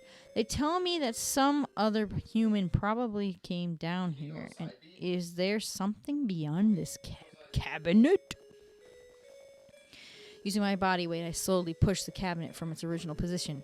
The existence of the inviting door behind the cabinet seems completely natural. So, of course, I placed my hand on it. Of course I do. Of course. You guys are just silly, okay? I'm trying to see where. Do I want nudes? Do you want nudes? Yes. Okay. The room is very inorganic. While shining my flashlight about, I move through the room and eventually discover a grate in the floor Said I wanted from between the bars. In the grate, I can see a staircase that leads to a lower floor. This is, you know what? I'm like getting like numb flashbacks of this game. As I'm reading all this, I'm like, oh, I remember this part. Oh, I remember this part. And I haven't played this game, how'd you like design the work? original game, in like so long. I think last time I played it and beat it was like before I had my first kid, and he's turning 8 this year. It was like several years before he was even existed in my tummy. The grate makes a clunk sound as I open it. It is quite heavy. Even though I am sure of my strength, I do not believe that I could pick it up. After opening the grate enough so that I could pass through it, I gently place one foot on the staircase that has appeared. Slowly and cautiously confirming each step as I go, I descend the staircase to a mad pace in which light cannot reach. Finally, I reach a wide room, much wider than I imagined, and I guess that this based on the echoes of my footsteps. Run. I'm running through this eerie space that lies in the basement of the basement of the hospital. It is lifeless, and there is no light. All I can do is run through it. Does this world have an end, or did it even have a beginning? Everywhere I go, all that I do is solve the mysteries that appear one after the other, and then move on. I understand this, and I expect that the same situation will continue. Still, all I can do is move forward. My thinking always results in this conclusion. This door has awaited me. I slowly turn the knob. The inside of this room is different from the ones I have encountered up to this point, and I can feel life in there. There are traces and a sense that someone was in this room. I softly pick up the picture frame that was displayed on the desk. Alessa. That is engraved on the picture frame, and I gaze at the picture. It is a face that I think I have seen somewhere, and I try to remember where as hard as I can, but in the end, I cannot remember it all, but I am sure that I have met this girl somewhere, and more than just once. A diary has been placed next to the picture frame. I reach out with my hand. I pick up the diary. I pick up the picture. Well, it's obvious we're going to pick up the diary. You already picked the picture up. Something is written in the diary. April 15th. From today, this will be my new diary. Lisa secretly gave this to me as a present, and it means that soon I should be able to take my bandages off. A bird landed on a branch of the tree outside my window. I gazed at it for a bit. Seeing those beautiful colors, I thought again that it must be spring. I wish that I could play outside like the other children. It is now afternoon and they have come again, and I pretended to be asleep, and it looks like they did not notice. They talk quietly as not to be heard outside my room, and I do not understand the meaning of what they discuss. They never talk in this room, I thought. April 16th. Someone is talking outside my room, and it sounds serious, but it doesn't seem to be about me. Perhaps it's because he doesn't want to disturb me? Even the hospital director has not come to see me much lately. I don't like the director very much, so I am honestly quite happy. April 16th, P.S. By some strange chance, I learned a certain person is coming to visit me. April 17th. Everyone has been in a rush for some reason since before sunrise this morning, something about a dead person coming back to life. Does that really happen? It is a frightening story. Because of that, my meal was a little late, and the cold soup is disappointing. Gross. Suddenly, I remember him. Maybe he has forgotten me, but I definitely remember him. Lately, I think of him often. I want to see him. Who are you talking about? It looks like my visitor is coming in the evenings on the day after tomorrow. Before then, just once. April 18th. It is finally tomorrow. I will not tell anyone about this. If I tell anyone, they will probably strap me to my bed. Before they arrive, the friend that can share my feelings, the only one. I wonder if she will realize this. Tonight I will go to bed early. April 19th. I must get out of here. For the first time in a while, I have worn my favorite pendant. Does it look good on me? I will write about the results here tomorrow. April 20th. The last page is blank. I placed the diary under my arm and prepared to leave the room. However, my eyes once again returned to the picture frame that the diary had been placed next to it. In there. She was all alone, but I have Cheryl. The girl in the picture is appealing to me for something. In the painful silence, I could feel a spiritual message. After wavering, I removed the picture from the frame and slid it into my pocket, and then I left the room. Alessa, just who is she, and why was her picture on display in the deep basement of a hospital? And where was the strange feeling of life that I sensed in that room coming from? I am unable to figure any of it out. And so, I am irritated. You guys are chewing like I heard for the examination room on the first floor, or I head for the examination room on the first floor. All of the mysteries, excuse me, I need to drink some more. Drank. Not booze.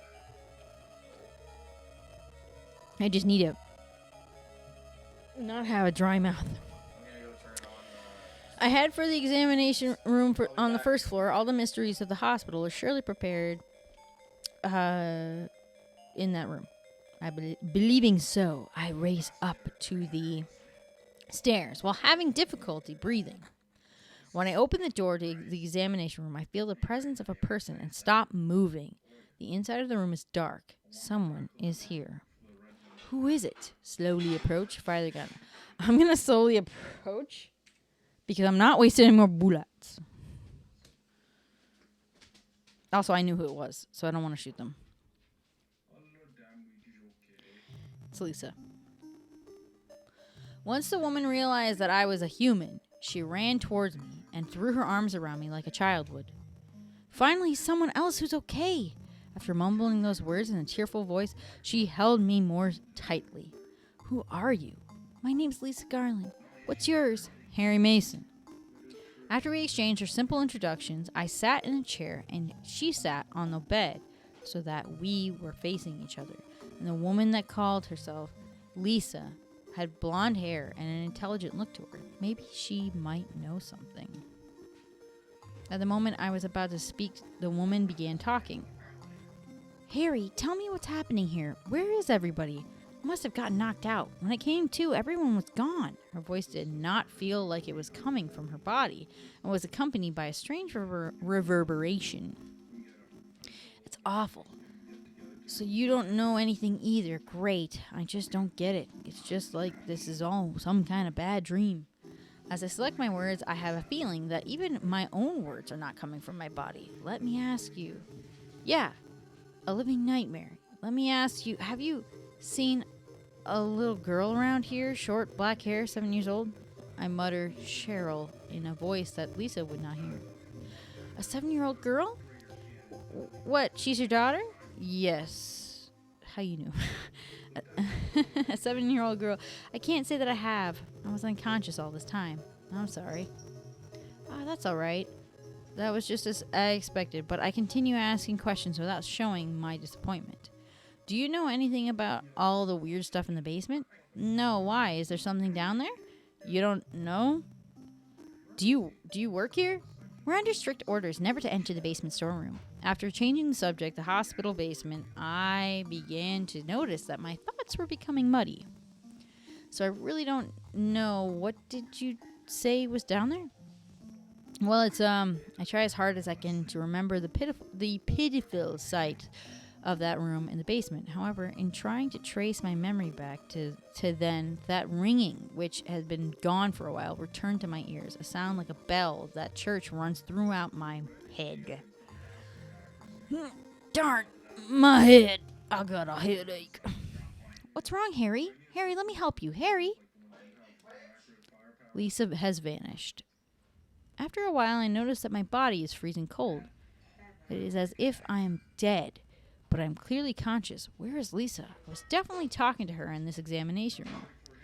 I no longer feel the evil presence that I felt in this room. No, in this entire hospital up until just before. From the window, soft light is pouring into the room. Was I dreaming? As I slowly get up, I hear the sound of a door opening, and I instantly look toward the source of the sound. The creepy woman I met at the church was standing there, with an expressionless look on her face. Creepy lady, Dahlia Gillespie. Are we really at 2 hours already? You were too late. It's you. Yes, Dahlia Gillespie. Tell me everything you know. What's going on? Darkness, she responded before I was even done speaking. The town is being devoured by darkness. The woman continues while maintaining a devout look. Strength must overcome petty desire, childish sleep talk. I knew this day would come. What are you talking about? I don't understand a word of this. Believe the evidence of your eyes. So I should believe the evidence of my eyes? I understand I am in a situation in which I can only believe what I have seen with my own eyes. The other church in this town, that is your destination. This is beyond my abilities. Only you can stop it now. Have you not seen the crest marked on the ground all over the town? So that's what I saw at the schoolyard. What does it mean? It is the mark of Samael. Don't let it be completed. Hey, wait. You old coot. Get me some freaking magic eraser and it won't be completed ever. I'll freaking clean it right off. Wait.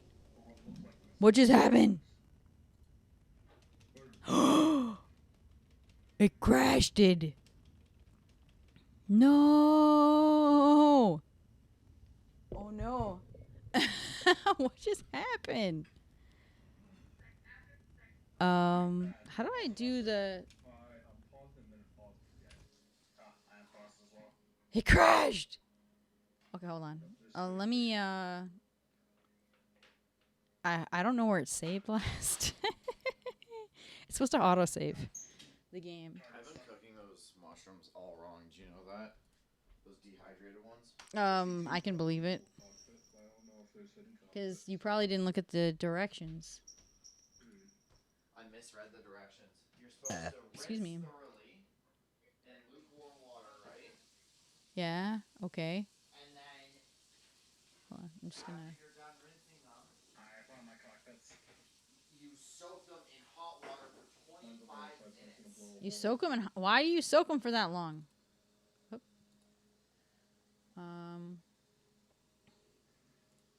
Then Sorry, it's just gonna take me a bit to find it. boil them for 5 minutes.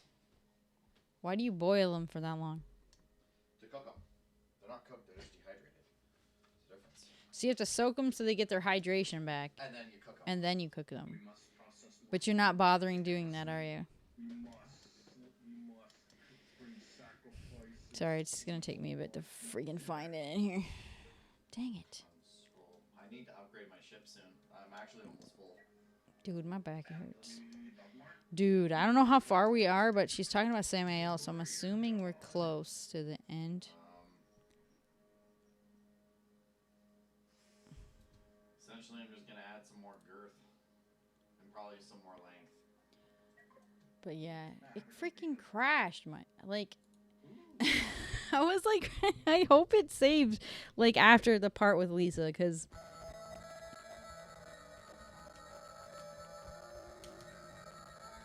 Okay.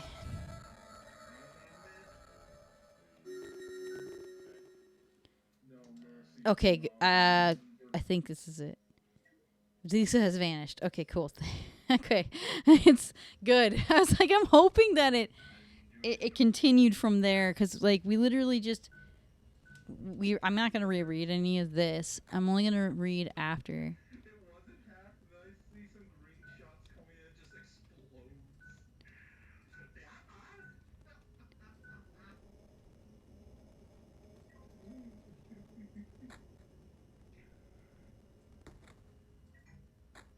Okay, it has continued. I'm going to freaking say...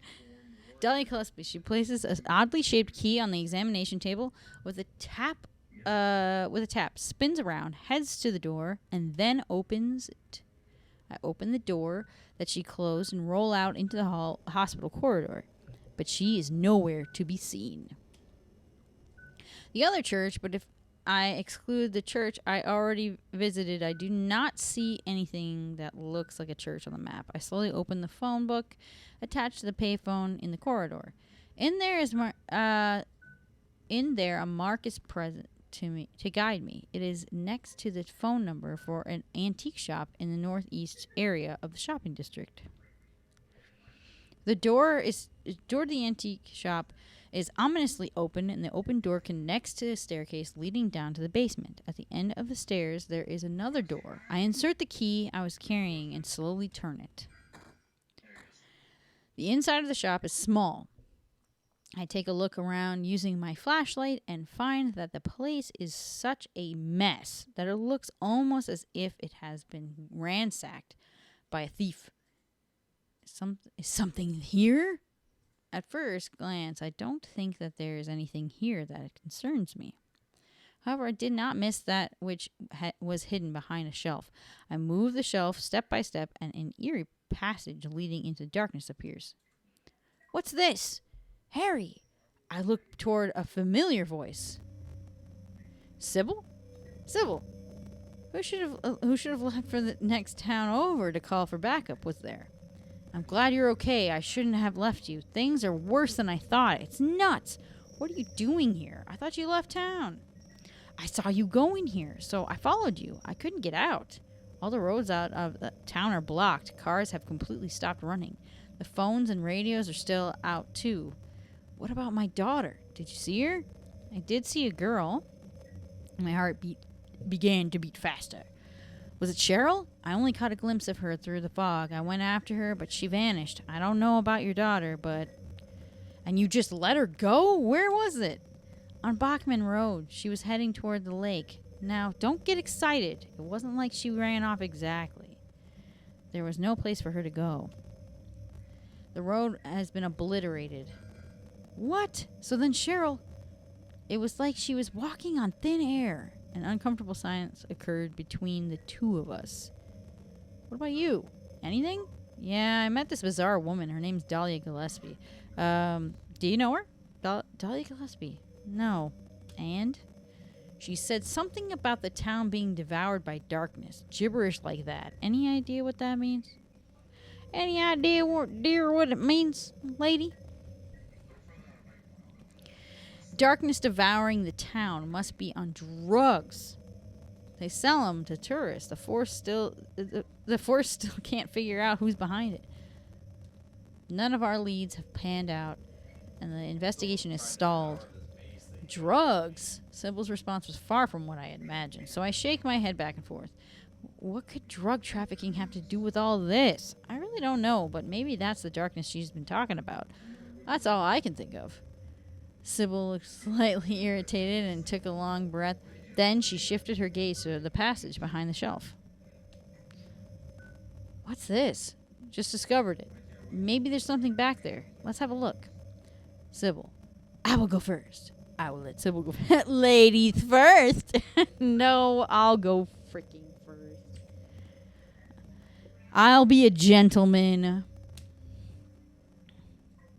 Wait, we don't know what's back there. I'd better check it out first. I'm a cop. I should go. Okay, if she's going on her own free will, then it doesn't seem as bad. And be like, ladies first, I'm a chicken. No, I'm going, I said in a rough tone. All right, I'll cover you from here. Be careful. If anything looks fishy, get back here on the double. Okay. I peer inside the hidden passage. Inside, it looks like an unseen barrier of darkness has been set up, which makes it look like a place no one should enter. I intuitively sense that it would be dangerous to move into this passage. It is that kind of passage. Yeah, that's what I said.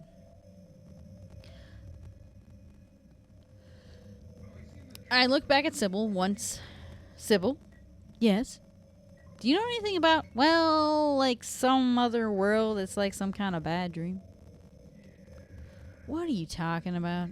I'm not quite sure. I just try to make sense of it, but then my mind goes blank and everything's dark there, and I hear sirens in the distance. I mean, this nurse, Lisa, it's like I was there, but not really. It's all a blur, like some kind of hallucination, you know? I have no idea what you're talking about, Harry. Spoke while shaking her head from side to side. Oh, I was just wondering. Never mind. Carry on then. Harry, you're tired. Yeah, maybe. Or maybe I'm on drugs. Maybe I have some of that darkness drug you're talking about. The drug that's been being trafficked. Am I tired? Yes, I'm tired. If that is all it is, then that is fine. If my being tired is what caused me to see all the hallucinations up to this point, then Cheryl should return to me. The only thing is, the sensation I am feeling is not that I am being tired. Rather, my body feels as if I have been on the floor sleeping continuously, like a human in cold sleep, and I am feeling the agonizing suffering of not easily being able to escape from that state. BRB, cat. Leaving Sybil behind, I step into the passage. I begin walking carefully, taking one step at a time. Sybil can probably no longer see me from where she is, even if I could see her from where I am. I made my way into the room at the end of the passage. It is small, and the smell of something being burned is in the air. Once I saw an altar appeared in the darkness, I realized that this is the church that Dahlia was talking about. I look around the area, and an axe has been displayed on the wall. But, sorry, my wrist is hurting for some reason. But nothing stands out. While shaking my head, I decide to try going back through the passage I came from. And at that time, a light bright enough to make me look away emanates from the altar. We're gonna now do save scumming because of the fact that it crashed last time, and I don't trust it now. I think I heard the sound of a giant match being stuck, and then two enormous pillars of flame rose from the altar, as if a ritual were beginning or something. Even at the distance I am at, I feel a heat from those flames. My surprise, and that heat caused me to fall into a state of barely being conscious, and then I gradually lose myself until I finally end up lying face down on the concrete floor. And the coldness that remained in the floor was drawn away by the heat as my consciousness grew distant. Ow, now. Are you okay, Harry? Harry? Where am I? Harry, Lisa, then I'm in the hospital. You're having a bad dream. Was I? Hey, you don't look too good. Are you okay? I'm fine. Nothing you need to worry about. Well, if you're sure. Lisa, do you know a woman named Dahlia Gillespie? Oh, yeah, that crazy Gillespie lady. She's kind of famous around here. She never sees anybody, so I don't know that much about her. But I heard her kid died in a fire. Supposedly she's been crazy ever since. Well, she says that the town's being devoured by the darkness. Do you have any idea what she's talking about? The town devoured by the darkness. Yes, I think I do. Before this place was turned into a resort. That's why he seems like he's so accurate. That name sounds so fake. Dahlia Gillespie? That name sounds so fake. Not that high rate of fire. When he was hitting the station, he wasn't shooting. Before this place was turned into a resort, the townspeople were on the quiet side. Everybody followed some kind of queer religion, weird occult stuff, black magic, that kind of thing. Ooh, spoopy. This is sure spooky. Yeah, it's a straight line. As young people moved away, the people figured they'd been summoned by the gods. Evidently, things like that used to happen around here all the time. Before the resort, there wasn't really anything else out here. Everyone was so flipped out. Gotta blame it on something. Then a lot of new people came in, and everybody clammed up about it. A cult. Last time I heard anything about it was, years ago, when several people connected with developing the town died in accidents. People said it was a curse. Oh, I'm sorry, I'm rambling. I'll shut up. Lisa is. I have a feeling like all those ships we were fighting at. The reverberation of Lisa's "I'll shut up" remained in my ears. I wonder how long had I been asleep. I found myself in that antique shop again, laying face down in the same position I was just in a short while ago. Was that another dream? Did I pass out again? I don't want to think so, but maybe this is all just going on in my head. Bro, you're getting gaslighted by a freaking bunch of weird people in an old town. Jeez. I could have had a car accident and now I'm lying unconscious in a hospital bed and I don't know what's real anymore. Sybil said Cheryl was heading towards a lake, but the road to the lake is blocked. Aren't there any other roads? Lisa would probably know. Although I am limited in what I can do, I still have one piece of information for finding Cheryl, so I cannot just remain here. I energetically stand up, and then you fall back down because the blood rushed to your head again. Open the door of the antique shop and rush back into the town. Each bullet's doing that damage number. The town has turned into that nightmarish world. It's as if the danger in this town increases with every second. In order to find Lisa, I turn on the flashlight on my chest and begin to run at full speed. I left the antique shop with the intention of reuniting with Lisa, but I discovered that all the roads leading to the hospital are blocked. With no other choice, I enter the shopping mall town center in the shopping district. Inside, everything has naturally changed to the other world as well. I can hear the groans of monsters in the vicinity, and it would not be surprising if they attacked at any moment. The floor has changed to metal grating, and this building looks as if it has been left in ruins for several hundred years. Large monitors have been placed.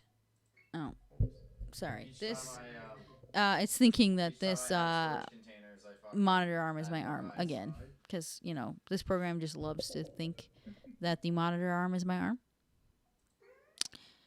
arm.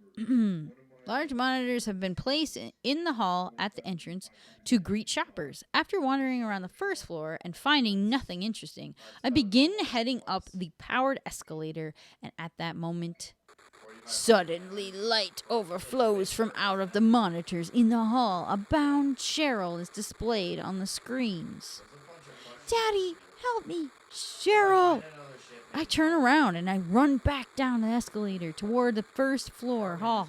The image of Cheryl on the monitors that begins to get more and more fuzzy until it dissolves into video static on the picture tube. And then, in place of a Cheryl, an eerie crest is displayed. It looked a lot like that, which I saw in the courtyard of the elementary school. I pound on the monitors, and I pound with all of my strength, as if I believed that Cheryl is trapped inside the picture tube. However, Cheryl's image did not appear again. Remember how at the beginning the steel? Oh no, Cheryl! I'm convinced Cheryl was definitely taken away by someone and is being held by them, and she's waiting for me to rescue her. I must hurry, I say to myself. All right. Search the second floor or search the first floor. But I think I saw nothing on the first floor. So which one should we do? A or B? Should we do search the second floor or should we search the first? Well, I think he saw nothing on the first floor. At least that's what he said. But he could be lying, A. Yeah, I wanted you guys to Search the fight second that floor, base, yeah. that main The second floor is more brutal than first. Then what? what it's like. And it is completely deserted. However, I am paying attention. I can hear a sound like a liquid substance splashing from somewhere. I can sense that something that is not human is there. I turn toward the direction of the noise and began to run, and then I discover the source of the noise. As soon as I step there, the section of the floor that it was standing on gives way and falls with me on top of it. I scream almost right away. Although I just fell one floor, strangely enough, I am not hurt. The floor of the somewhat wide room is sandy, and it is most certainly what had cushioned my fall. I pick up the rifle at my feet and try readying it. As I do so, an unspeakably unpleasant tremor comes from below me, and it shakes my entire body. It is not something that I can see. I decide this because I felt it only from below me. I can clearly tell it's something with a long body like a caterpillar is moving around below me. Gross. As I move, it moves in the same direction, so it is obvious that it is aiming for me as it moves, and then it shows itself. It is a giant caterpillar, about 5 meters long.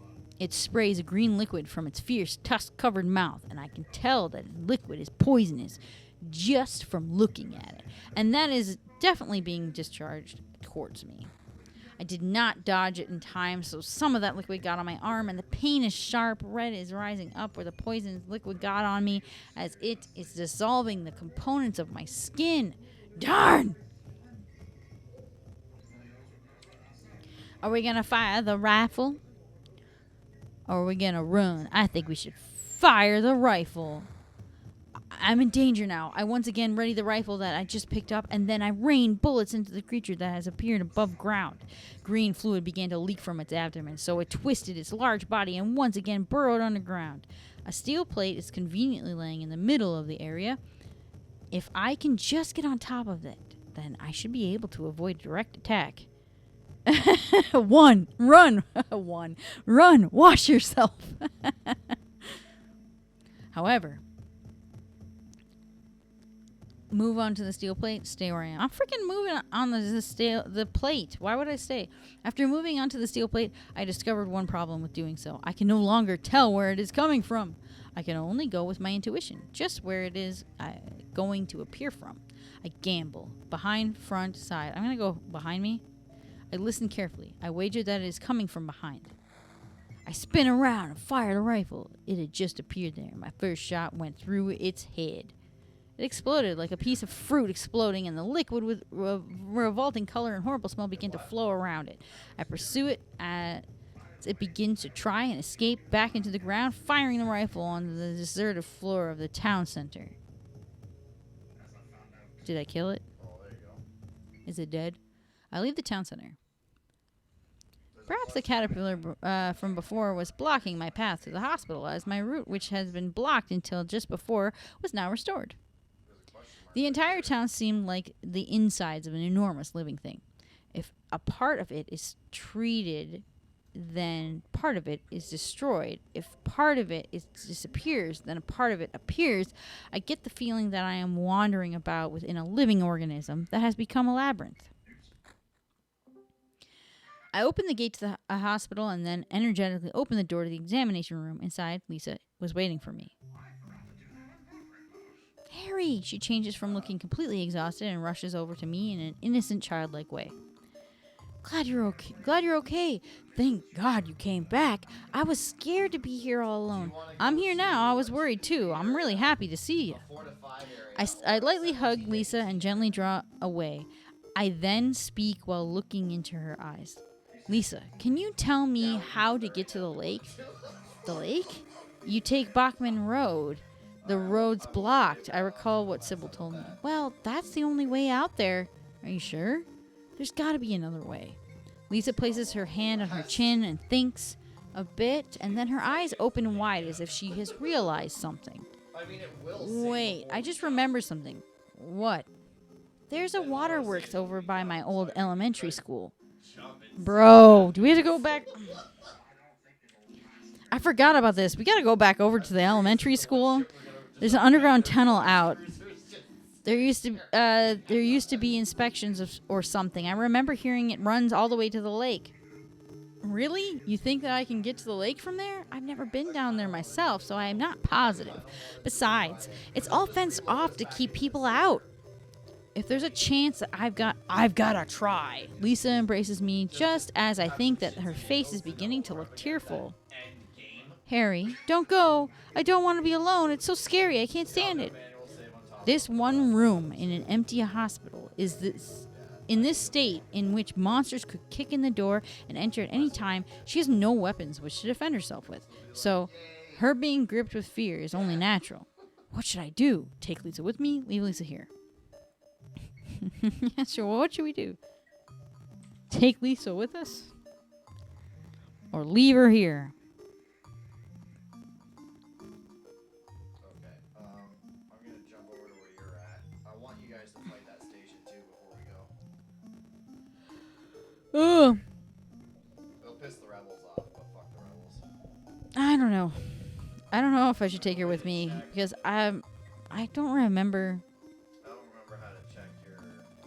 My camera's freaking out because my mic is in front of my face and it doesn't like that. If I lower my camera, it might be better. But now it's just acting like I'm like leaning forward. Though that thing you're All right. at right now. Well, I'm thinking I'm going to try to take her with me and then see what happens. Because, like, The CIS station. So we did all this quest. He's just like. who knows? I mean, I didn't even see the run, wash yourself, till after I'd already chosen to freaking shoot the thing. I speak. How about coming with me? This may not be the safest place in the world either. I can't promise you anything, but I'll do my best to protect you. No. Somehow I feel like I'm not supposed to leave this place. Oh, Harry, I'm so scared. I'm cold. I waver. Is it okay for me to leave Lisa alone? But then, what will happen to Cheryl? Cheryl has only me to depend on. My concern for Cheryl cannot be compared with my concern for Lisa. After all, she is my daughter. Exactly. Look, just wait here a little longer. I'll be back as soon as I find my daughter. Perhaps those words rang cold for Lisa, but there is nothing that can be done. I must save my daughter. Harry! I mean, to be honest here, I did offer for her to come with me, and she said no. So right now She said she wasn't supposed to leave. So, like, what do I do? The way I'm laying, it doesn't like how I'm laying down, so Oh my gosh, your arms are so crazy. it won't detect it. It won't Detects your mic arm. It used to. I fixed that. It doesn't. The camera was way worse with detecting the microphone as my hand. I leave the hospital. The water supply installation near the elementary school. I was told that I could go through those sewers and reach the lake. That Cheryl was heading toward. I must hurry. As I began to run, I felt something fly over my head. It looks like something is flying in circles in the sky above me, but it is dark, so I cannot see it so well. I climb the metal stairs of the building across the street and then head up to the roof. What is this? The giant moth? I guess I didn't completely kill it. The caterpillar that I shot at the town center has followed me here. And it has matured. It dances against the black sky and it's looking down on me. In addition to the poison that it can discharge from its mouth, it now has a stinger with which it can stick me with. Oh, frick. So this is like those freaking crappy stinger things from like the third game, but they're like, those ones are annoying and they're on crack. They just like spin in the air and they're freaking stupid. Hold on, I need to squish my little pillow down that I had. I need to recalibrate my camera because now it's gonna look like, hey, I'm lurching forward at everybody. I know. The Bobby has woken. I'm in danger. Fire the rifle while avoiding it. Hide in the shadows behind the building. Okay, we're gonna hide this time because I didn't hide last time. I hid behind the water tower, and from the slight opening, I observed the gigantic monster. Oh my god. A monster that circles the sky in an attempt to catch me. Using the water tower as a shield, I study its movements and at the same time look for a vital point. Hide. Yep, 20 we seconds hide to in this max time, speed. Mutroid.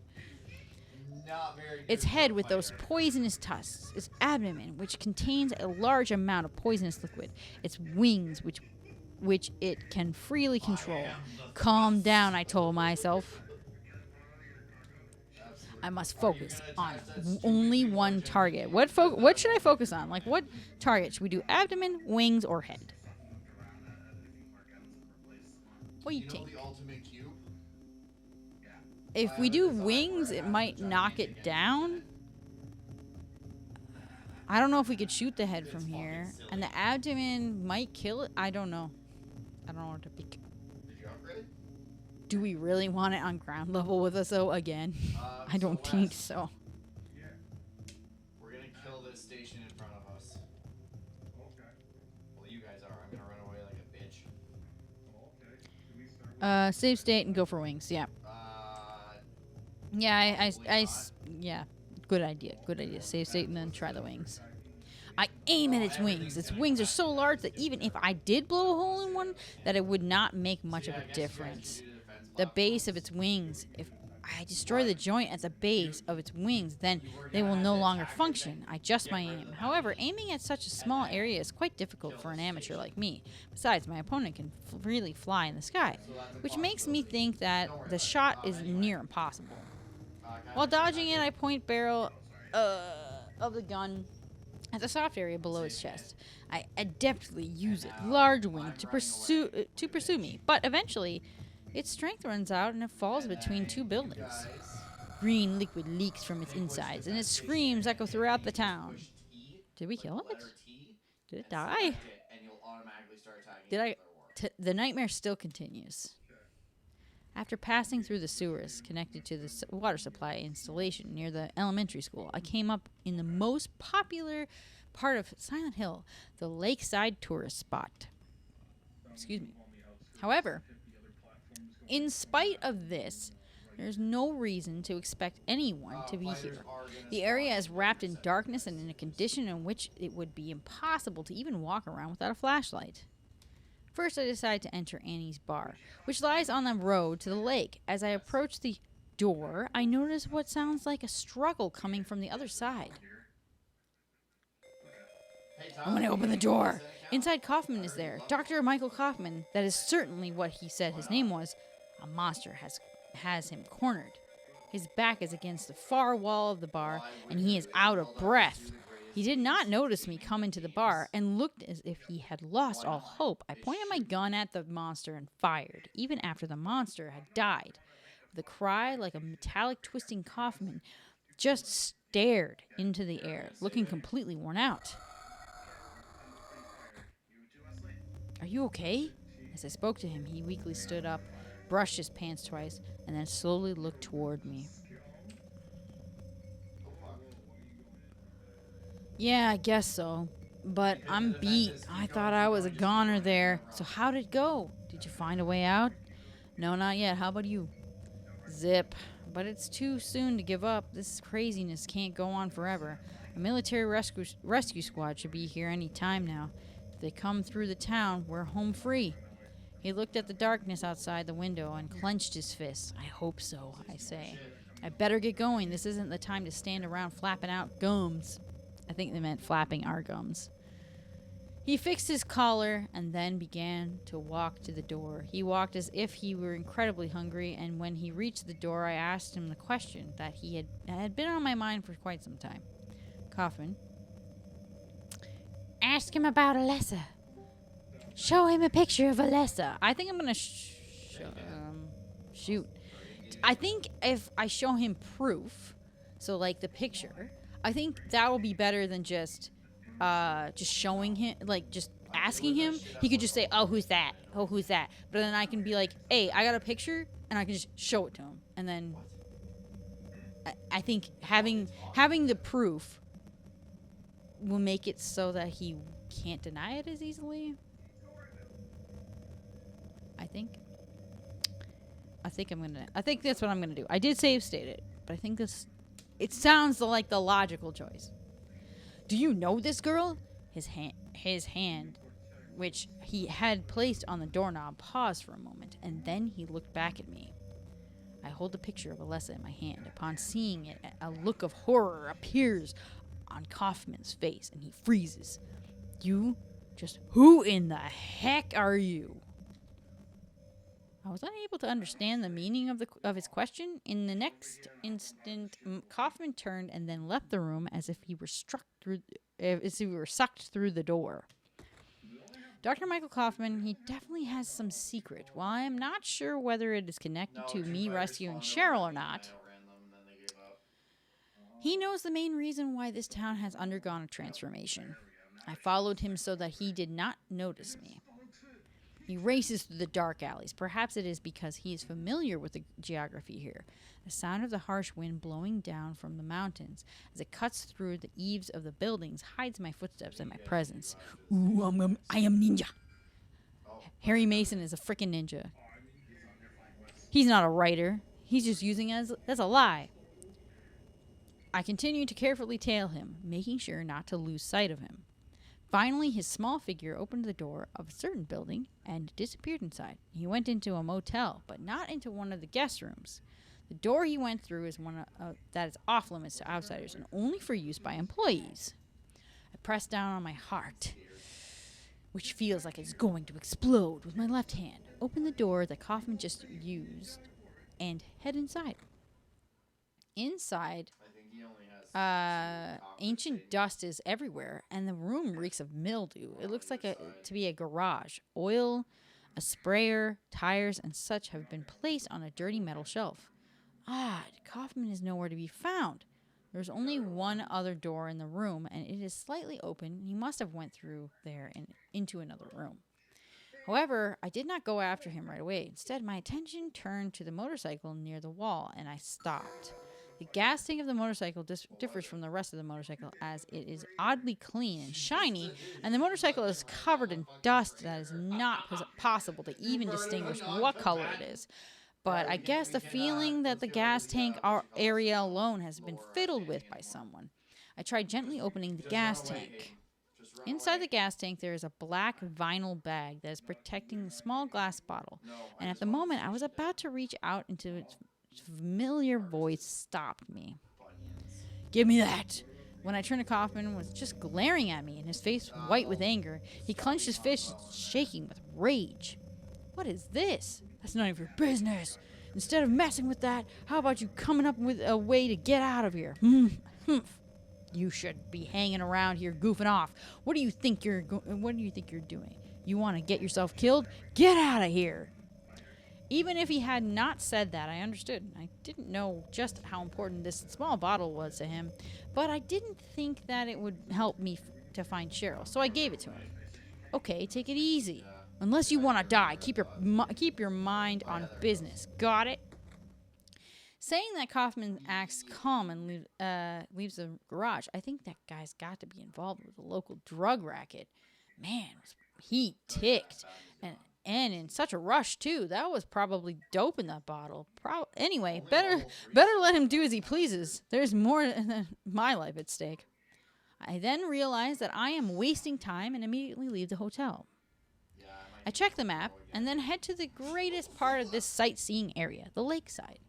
My visible breath brushes my cheeks, drifting in the air as if to mark my trail, and then finally becoming one with the air around it. Then the area gradually began turning into that nightmarish world, and I had abruptly come to a stop. This time, the change is not instant like before, so he can actually, he's seeing it, do its thing. This town, this world seems like it's just being dumped into a demon's body, and I'm just filled with the feeling that there is no going back. Something has changed in a way that cannot be undone. There is a road before me, so I run along on it. That is all I can do. Is there any hope? Is Cheryl alive? In a situation in which I cannot be sure of. Anything I frequently have to fight off the urge to get sick. However, I believe that I will find something if I continue forward on this road. I run across a pier, and without thinking about it, I wrench the door of the small boat stopped midway along the pier open, and then rush inside it. Sybil! She was there in like a second. I noticed like the sprites of them will appear for a second and then just like disappear. There was already a passenger inside the boat. Sybil, Harry! Our voices revealed that we are both relieved. How did you get back here? I followed the sewer. Were you the one who cut the fence? Yeah, I'm glad that you made it. I was worried about you. You were worried? Where did you disappear to? Never mind. I want to know what's going on here. What is with this town? I condensed all the things that had happened to me into one somewhat unclear conclusion, and I looked at Sybil and began to speak. This may sound really off the wall, but listen to me. You've got to believe me. I haven't gone crazy, and I'm not fooling around. At first, I thought I was losing my mind, but now I know that I'm not. It's not me. This whole town is being invaded by the other world. By a world of someone's nightmarish delusions come to life. Little by little, the invasion is spreading, trying to swallow up everything in the darkness, and I think I'm finally beginning to understand what that lady was talking about. Harry, hold on a minute. I don't get it. Look, I don't understand it all myself. I guess I can't explain it. I honestly reveal how I felt. Well, what's making this happen? I don't know that either, but I do know Cheryl is there. There? Under whoever created this darkness, Cheryl is somewhere, and she needs my help. Once I finished explaining everything, Sybil faintly smiled and looked at me as if she was worried. Harry, this whole thing's been a major blow to you. You need to rest. I was let down. This world, its state, and the reason it became like this, understood, and I wanted Sybil to understand as well. Even though I am a writer, I am cursed by a limited vocabulary. This is something that upsets me about myself. Sybil, as I was speaking, the door slowly opened, and I could see someone enter the room, and it was not a monster, but a human. The demon is awakening, spreading those wings, Dahlia Gillespie. Was it not as I said? I see it all now. Yes, everything. Hungry for sacrifice, the demon will swallow up the land. I knew this day would come, and what's more, the task is almost finished. There's only 2 left. To seal this town to the abyss, the mark of Samael. When it is completed, all is lost. Get some freaking magic eraser, I say. It'll wipe that right off. It'll clean it right the frick up. Even in daytime, darkness will cover the sun, and the dead will walk, and the martyrs will burn in the fires of hell. Everyone will die. Okay, old lady. So what am I supposed to do? I've got to save Cheryl. It is simple. Stop the demon. The demon's taking that child's form. Stop it before your daughter becomes a sacrifice. Before it is too late. Stop it. Stop it. I already fucking What do I do? Go to the lighthouse on the lake and to the center of the amusement park. Make haste. You are the only hope. Look, Harry, I really don't get what's going on, but if there's a chance we can save your daughter, I'm in. I'll check out the amusement park. You go to the lighthouse. Sybil, I will go to the lighthouse. I will go to the amusement park. She said to go to the lighthouse, so I think we should go to the lighthouse. We're getting close to the end because Sybil goes to the amusement park, and then there's we eventually go to the amusement park after we go to the lighthouse, and some stuff happens with Sybil. Or is it Helldivers? It might be Helldivers. Sybil, thanks. Gripping her handgun, Sybil left the boat and disappeared into the darkness, and you will need to use it. Use what? The flowers. Only with that can you stop it. Wait, the flowers? I check inside my pockets. That 4-sided object, however, does Sybil have such an object as well? No, that's not likely. If she did, then she probably would have been able to understand my story a little better. What about Sybil? I consider chasing after Sybil. However, my true goal is rescuing my daughter, and Sybil, with the same goal, is risking her life as she heads to the amusement park. I think I should believe in Sybil. No, maybe it is merely my selfishness telling myself that. However, my destination is the lighthouse. That is not far from here. To run there is my mission and my fate. I entered the lighthouse and then ascended a spiral staircase to arrive at the roof. And then I could not believe my eyes. A giant crest is present on the floor, and I'm standing on the roof of the lighthouse. Well, this is a... The mark of Samael. is what Dahlia called it, and she said I must not let it be completed. That is the town. That this town is gradually being eroded away by this crest. Alessa was standing there. She looked as if she had just now completed making the mark here, and she just looked at me without any changes in her expression. For the first time, we just faced each other, and each of us understanding each other to a certain degree. Just as I thought that her eyes showed a little sadness, she turned around and suddenly disappeared as if she had jumped from this tall lighthouse. Alessa, wait! I've got a bad feeling about this. Head back to the boat. Rush to the vicinity where Alessa disappeared from. I've got a bad feeling. Head back to the boat. Rush to the vicinity where Alessa disappeared from. Oof, this is a toughie. I kind of don't want to do a save state here only because I wanted to see if there was going to be something different if I went to the amusement park first. Ah, man. I'll just rush to here, and then we can just start over from the other one if I need to. Please, wait, please talk to me. I rushed to the area where Alessa was standing. However, there was no trace of her at all. The cold wind blew and ruffled my bangs, and I just stood there, motionless. The boat, nothing ever bad happens on the boat. I can see something through the overlapping layers of the fog. I can see something that looks like a pale light. Alessa, I said without thinking about it. I had a feeling that I could see Alessa through a distortion in this space there. Alessa, bravely jump in. Second thought, I better turn back. Yeah, I'm getting a feeling that maybe we should go back. Wait, I pulled myself back. I have a bad feeling about this. I think about Cheryl, and then I cannot take any dangerous chances.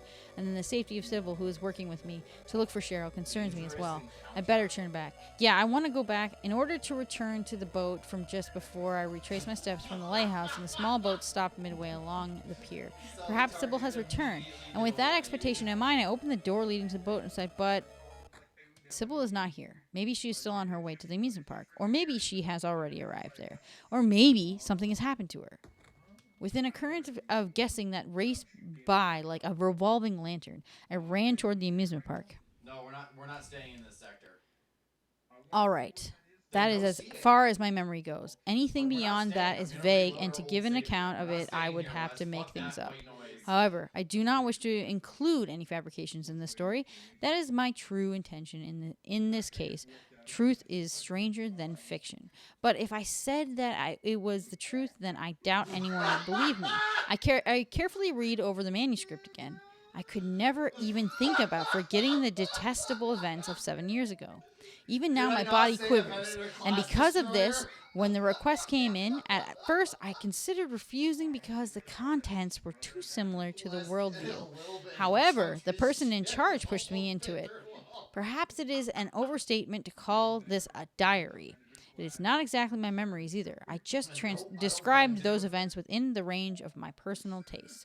There was no commercial greediness, and I never had an ambition of having this story known by everyone. It is merely a world of self-satisfaction. After looking over the manuscript again, I let out a long sigh and neatly pushed the stack of papers together and placed them in the envelope I prepared. I licked the seal of the envelope and then tightly sealed it. The act of properly sealing the envelope with such feeling seemed like a certain kind of ceremony. This is endgame, yep. Daddy, I turn around and Cheryl is standing there, pouting. Sorry, I've just finished. Sorry to have kept you waiting. Cheryl smiled, returned to her room downstairs, and pulled several of her best outfits out of the wardrobe. Tomorrow is the deadline. If I mail it tonight by express mail, it should arrive at the proofreader in time. I'll just be a little longer, I said to her in front of her room, and then placed my hand on the front door. The phone rings. Who is it? I stopped and listened to the ringing of the phone. It might be urgent, but Cheryl will probably get it. It's probably the publishing company. They are impatient. Oh, what are the multiple bounties? Yeah. I reluctantly turned and run to the phone. At this hour, the only person I could imagine calling would be someone from the publishing company. Hello? The telephone is Oh, silent. it's a dreadnought. Perhaps it's a prank call?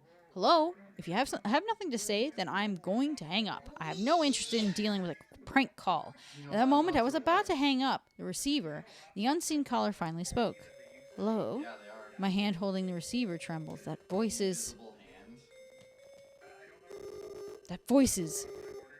There's no doubt the receiver fell to the floor, but I did not notice. 7 years ago, the town clouded with fog, the school stained with the smell of mildew, the empty teacher's room on the table, the fragrance of my memory come together in my head like a jigsaw puzzle, and there's no doubt that I rush up the stairs. Cheryl! Cheryl had completed getting ready and was sitting quietly on a three-legged wooden chair. What's wrong, Daddy? I'm sorry, but something urgent has come up. It doesn't look like we will be able to go to the amusement park.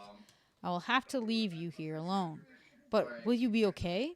The expression that I expected appeared on Cheryl's face. Hey, you promised. I'm sorry. I have to go right away. Suddenly, a different memory rose up in my mind. The town with the lake, the pier in the darkness, the lighthouse at its end, the man who saved me, and then definitely next to... Cheryl, I've changed my mind. Why don't you come with me? Where to? This time I spoke with confidence. Silent Hill. Yes, the lighthouse in Silent Hill. We're going to help someone that is in trouble there. I took my amazed daughter hand in mine, and we bolted out of the house. The end. Okay, so that's one ending. But this is why I didn't want to do... I didn't want to save state it because I knew I was getting close to the end of the game. But I think I'm going to load the state. So that's one ending. I'm not sure how many endings are to this game.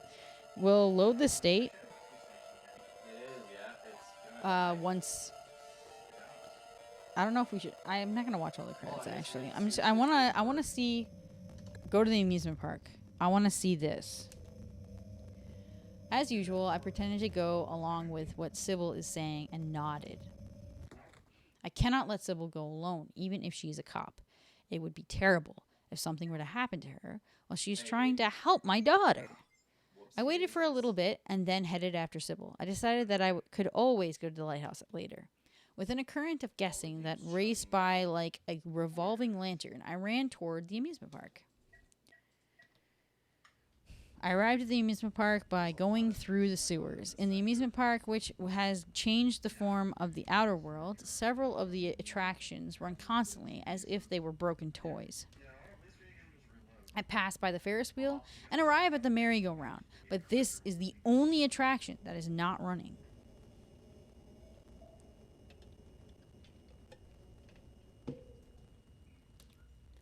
While it's only natural for a ride to not be in operation, it seems unnatural for this merry-go-round not to be running.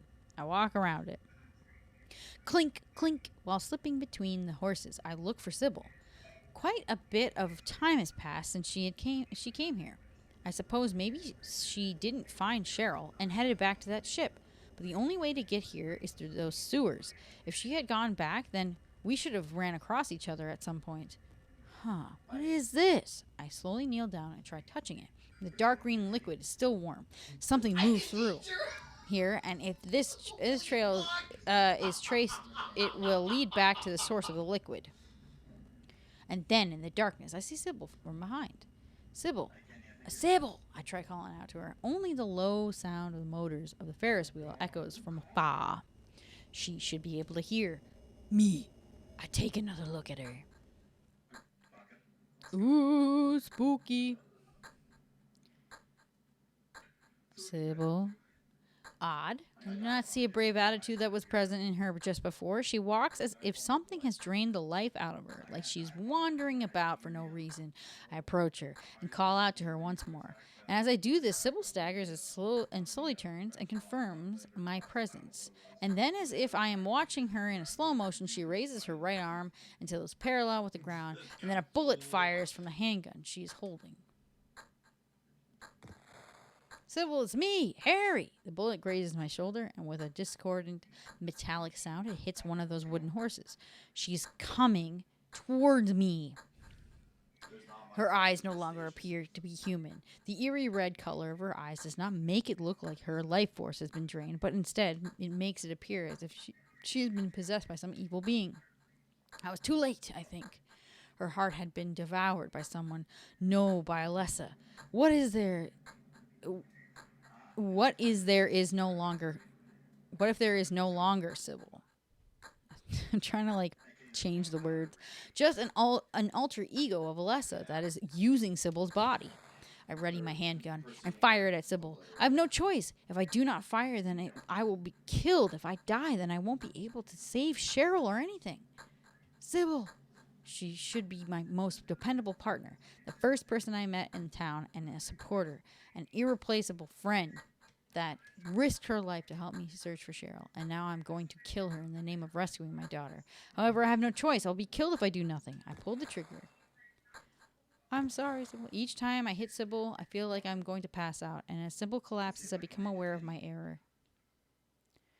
Sybil has become just an object. I rushed over to Sybil and look at her, and she is on her back with her eyes wide open. I sink to the ground. Tears distorted my vision. Sybil, why did this happen? At the moment I am about to touch Sybil, her back suddenly rises and begins squirming. A nasty liquid-like monster bursts out of Sybil's lifeless back. It crawls on the floor and begins to move at a speed not unthinkable for its shape. Keeping only it in my sight, I pursue it, and I am already exhausted, and maybe in no condition to correctly judge things. And then, just as I had predicted, she appeared, Alessa, the girl that wrapped up this town and its residents in her other world. That girl carefully formed her body from out of light and appeared right in front of me. I begin to talk to the demon. I figured you'd show. Hold it right there. I don't know who you are, but what you're trying to do, and I don't care. Just one thing. Let Cheryl go. That's all I ask. Before I finish speaking, Alessa raises her right hand toward the sky. And then she brings her arm down, and my entire body is blown backwards. My body tumbles across the ground like a rag for about 30 meters, and then finally comes to a rest. Darn! Such an incredible power. A servant of God. A demon's power. I wouldn't say God. I would say a God. But not if we're not talking about the Christian God here, that's for sure. A normal person like me has no chance against her. Power is gushing out of her body, and it emits a pale light. I cannot even approach her. What? What is this? Suddenly a blinding light emits from my pocket. It is the four-sided object, the flowers. Light shoots out in a straight line from each of the points of its triangles, and it eventually rises up into the air. Just as I thought that the great light and sound it was wrapped in meant that its power was greater than Alessa's and the power of the flowers, condensed came a beam of light and pierced Alessa's body. Just as I was before, Alessa was blown backwards by that power, which she could not overcome. Where's Cheryl? Give me back my daughter. I was on the verge of passing out, and I thought of Cheryl. All I could do was calmly look at the unbelievable sight before me as it unfolds before my eyes. What just happened? Is Cheryl okay? However, she does not answer me. Instead, a hoarse voice passes into my thoughts, and it is accompanied by the sound of footsteps. We meet at last, Alessa. Dolly Gillespie. Unable to move from my prone position, I thought about whose voice that was, and then using all of my strength, I stand. After confirming that it was Dahlia in front of me, I spoke in a voice that was nearly a yell. Where's Cheryl? Where is she? Dahlia does not hear me. She just does not look back, and she looks at Alessa with a creepy smile. Alessa, this is the end of your little game. Mama. Mother? I am confused. Huh? Could she be... You've been a ghastly little pest, haven't you, Alessa? I was careless, thinking you couldn't escape from our spell. But Mommy didn't know how much you'd grown, and that's why I couldn't catch you all by myself. But what a pity, yes? Now you're half indebted to this man for his help. Hey, what are you talking about? My voice just echoes emptily into the darkness. Alessa, my dear little girl, there is one thing left I need you to do for me. No, get away from me. Bad girl, everything is ready. Let's go home now. Wait, what about Cheryl? Just where is she? Give me back my daughter. My daughter. Cheryl. Cheryl. Lisa, what happened? Where's Alessa and Dahlia? Harry, since before I went to check out the basement like you said. Lisa? Have you guys watched the I was on the Fallout verge of series yet? passing out, but now I'm slowly getting more and more wide awake. Lisa, you went to check out the basement? Yes, even though I was told never to go there, it was on my mind. I haven't finished it yet, but I swallow hard. Listen to more of her story. I'm going to do that. And then Lisa looks down a bit and then continues to speak. Hey, Harry, do you know a man named Kaufman? The image of the pudgy man I had met several times came to mind. Yeah, I've met him a few times. I believe he is a doctor at this hospital. Lisa raised her head in surprise and her eyes opened wide, and then she let out a long sigh. Yes, for a long time that there was something strange about it. Lately, especially that. I adjusted my sitting position and looked at Lisa as if I could see through her. Especially, I am working as his assistant at this hospital. As for what is in the any room, I should know better than him. I must know better. But when I learned that this hospital had a basement by strange chance, he suddenly got angry and he told me to never go near there. I was scared, so I never brought that subject up again. But then he changed it. It changed. It wasn't just the way he treated me, but he was so also irritated with everyone else, and no one wanted to go near him. That was around the last summer. I quietly listened to Lisa's story. After that, he began saying things that did not make a lot of sense. Things like, this is the end of this world, and descent, and so on. Stuff that sounded like weird religious terms. That's all humans would disappear from the world, and only he would survive. That the landscapes seen by our eyes were all false. He said nothing but things like that. And then he killed himself. I was stunned. Suicide? Yes, he set himself on fire. The body was unidentifiable. I pressed my hands down on my trembling legs. That's impossible. I just met Kaufman and spoke with him not long ago. Just who was that man? Lisa looked amazed and smiled wryly, while shaking her head from side to side. It was Kaufman, Dr. Michael Kaufman. I guess he didn't die after all? There were too many mysteries surrounding his death, and even the police were troubled by it. With no real proof, they concluded that it was a suicide. I took a deep breath. Kaufman was alive, but maybe he switched the bodies? Perhaps I mistook the man I met for him. No, I'm just going to say this. Maybe he switched the bodies? I don't know. But people have come forth that say that they have seen him recently. On top of that, they said it was inside this hospital. I was at a loss for words. Don't tell me that even you have had contact with him. I recall my conversation with him. A dream? No, I don't think that was a dream. So, he's in the basement? I thought that as well, so I fearfully went down to the basement. But after moving just a bit forward, I turned back. Just thinking about him being alive in that darkness was too dreadful. As Lisa said this, a tear rolled down her cheek. I placed my hands on Lisa's shoulders and made up my mind. Like I have told you before, I am looking for my daughter, Cheryl, and I don't know who this Kaufman guy really is, but does he know something about the change in this town? Lisa doesn't answer. Lisa, come with me to the basement. That might be where Cheryl's being held. Even if Cheryl is not there, if we find Kaufman then, we might be able to talk to him. Lisa thought for a bit and slightly nodded. Okay, let's go then. Using the flashlight to light our way, Lisa and I walked downstairs and headed to the storehouse in the basement. We enter the hidden room in the back of the storehouse and open the heavy iron grate in the center. Lisa headed in first, and I followed behind her. It's cold, Lisa mumbles to herself, and it seemed as if we had ended up lost in a giant refrigerator. I couldn't imagine that a person could live down here. I thought about that again. If Cheryl is being held down here, my body trembled. Metal door. We finally reached the end of the passage. A solid-looking metal door towers in front of us. I have never gone any farther than this. Lisa's voice was shaking as she spoke. Lisa and I looked at each other and lightly nodded, and then I placed my hand on the handle of the door, and the skin on the palm of my hand was so frozen by the cold metal that I thought that my hand would get stuck to the handle.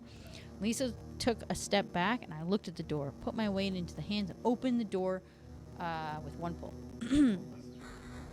The door opened with a thunk. Beyond it, a passage no different than the one that we had just followed extended complete darkness. It's completely pitch black in there, and without my flashlight, it seems that it would be utterly impossible to continue forward. I cannot understand why someone made this space so deep in the hospital basement. Look, Lisa said. Lisa, what's wrong? Wait a minute, Harry. There's something drawn on the wall. I stopped and shined the flashlight on the wall that Lisa was pointing at. This is... A familiar crest was drawn there. Does this mean... All right, come on. Pull that magic eraser out. You got one. Pull it out of your pocket and start wiping that off. Something? Lisa, since you have not left the hospital, you wouldn't know, but this is the crest that's been drawn all throughout this town. Have you not seen it before? Lisa looked surprised and muttered, Nope. That crest was also drawn on the floor. Upon the closer inspection found that the mark had been inscribed in places all throughout this passage. The mark of Samael. I recall that it is what Dahlia called it, and then my body trembled. Alessa is here? In this area? What did you just say? Eh? For an instant, we looked at each other, and the faint light that was lighting the darkness. What? What did you just say? I said, is Alessa here? Lisa's face suddenly twisted in anger. Why do you know about her? No one should have told you. I was thrown off balance by Lisa's sudden rage. I saw her several times before I met you. She called Dahlia Mama. Are those two mother and daughter? Lisa looked down and her shoulders shook with anger. I had no idea why. What in the world? What is wrong with you? I can no longer trust anyone. Lisa? I only did as I was told, like a true believer obedient to the scripture. I continued even though I would lost everything. What are you talking about? However, after all this, there is no such thing as God. There are only ugly humans ruled by desire, Lisa said, and said that, and then forcefully pounded on the wall. So you know something, won't you tell me, please, Lisa? Lisa smiles a bit, and then a creepy expression appears on her face. You too. You're the same as them, aren't you? Thinking that you know everything, even now. Who are they? Dude, who are you talking about? I'm going to show her the diary. Here, look at this. Lisa suspiciously snatches it. April 15th. From today, this will be my new diary. Lisa secretly gave this to me as a present, and it means that soon I should be able to take my bandages off. A bird landed on the branch of the tree outside my window. I gazed at it for a bit. Seeing those beautiful colors, I thought again that this must be spring. I wish I could play outside like the other children. It is now afternoon, and they have come again, and I pretended to be asleep, and it looks like they did not notice. They talk quietly as not to be heard outside my room, and I don't understand the meaning of what they discussed. They never talk in this room, I thought. Lisa raises her head in surprise, and I ask her a question. They. Do you mean the ones written about in there? Where on earth did you get this? In Alessa's room. So she kept a diary. She's even wrote about me. Lisa smiled a bit. Anyway, are they the people that Alessa wrote about in there? Lisa, please tell me what you know. Before I finish talking, Lisa shakes her head back and forth. It's fine. I was used by that man. I know that. Maybe you are in cahoots with him, or maybe you were used as well. I don't care. Now that I know I will have my revenge, I continue to believe that she was really Alessa. I never thought that even that was a lie. Used or not, I don't know what you're talking about. Lisa shakes in amazement. And then, Lisa's face twisted in amazement. No, don't come. I only did what I was told. Lisa's sight was fixated on someone behind me. Lisa, why have you come for me? Shouldn't you be going after someone else? You have no reason to have a grudge against me. I timidly turn around, and at that moment, my flashlight went out, and the area was wrapped in absolute darkness. The scream echoes off the concrete walls. There is no mistaking it. It was Lisa's. Something is here. I have not heard Lisa since she screamed, but I can hear a low howling and an unpleasant sound that sounds like something crunching on something. It's coming from somewhere very close to me. I move toward the direction that the sound's coming from. I immediately get away. I'm going to go toward it. Lisa, there's no response. Every now and then, an uncomfortably warm liquid splashes on my arm, and it is sticky and smells like blood, and is extremely unpleasant. I take a few steps back, and then I decide to try to get away after a few steps. I have no idea of which way I came from. Even so, I continue to run. I try mindlessly fiddling with the flashlight on my fiddling with the switch on my flashlight. It only makes a clicking sound, and there is no sign that it will turn on. All I can do is run blindly. Those unintelligible things that Lisa kept babbling about, Lisa's attitude suddenly changed. At that moment, I said Alessa's name. In cahoots? One of them? I don't understand. It is that I, too, am being controlled by someone? What was it that was behind me? What was that existence that frightened Lisa so much? And where is Cheryl?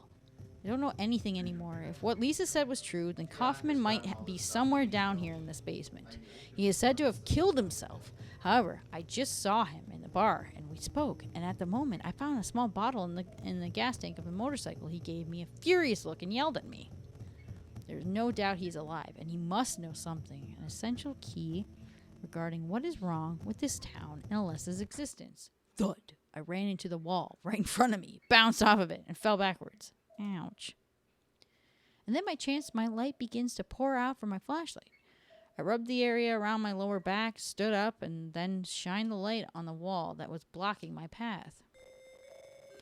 The mark of Samael was drawn very large on the door. It has the power to deny the invasion of heretics. I shine the light around the area, but the circumstances are unexplainable.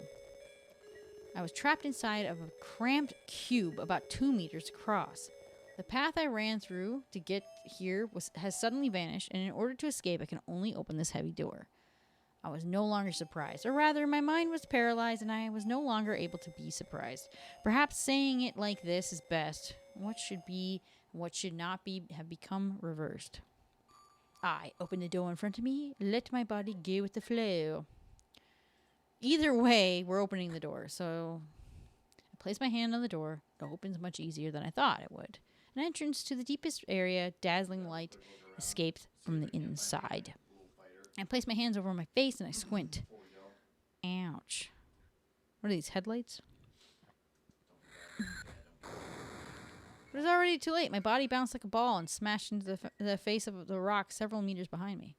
The vehicle that hit me crashed the guardrail and fell down the side of the cliff. After seeing that my mind completely shut down and all the elements that formed me returned to nothingness. Bro, what? Bro, what? He went through the door and got hit by his own car. Huh? Okay, that's another ending. Okay, I guess the next ending we're going to actually try to do, because I am not sure how many endings are in this freaking game. We're gonna he got hit by his own self. We're gonna go to the lighthouse and we're actually gonna jump down the hole this time. I don't know how many endings there are. It's a good thing I did a save state like right at this part, because it seems like this is where it branches off all the endings. So we're gonna do this and we're gonna jump down the hole this time instead of running away. Frick. I went through the door and then I got hit by my own car and died. Now, that is not the ending of the actual game. I know that I think there's a way to save Sybil, but it didn't give me the option in this game, like in this version, so I'm not sure how I would do it. But, okay, so I read all this stuff, so that's why I'm not saying it, because we read it earlier. Before I went... Yeah, I go into the Mark of Samael. So in the original ending of the game, you fight Samael. Like if you're getting the best ending of the game. And you save Sybil. So I'm pretty sure there's a way to save Sybil, from what I remember. And then she's alive at the end. And that's how you get like the best ending of the game. Expression. the first time, we just faced each other. Yeah, and blah, blah, blah. I want to get to the part where he's like, Alessa, wait! And then, yeah, this is where I was. We're not going to go back to the boat. Because we did that before and we got the other ending.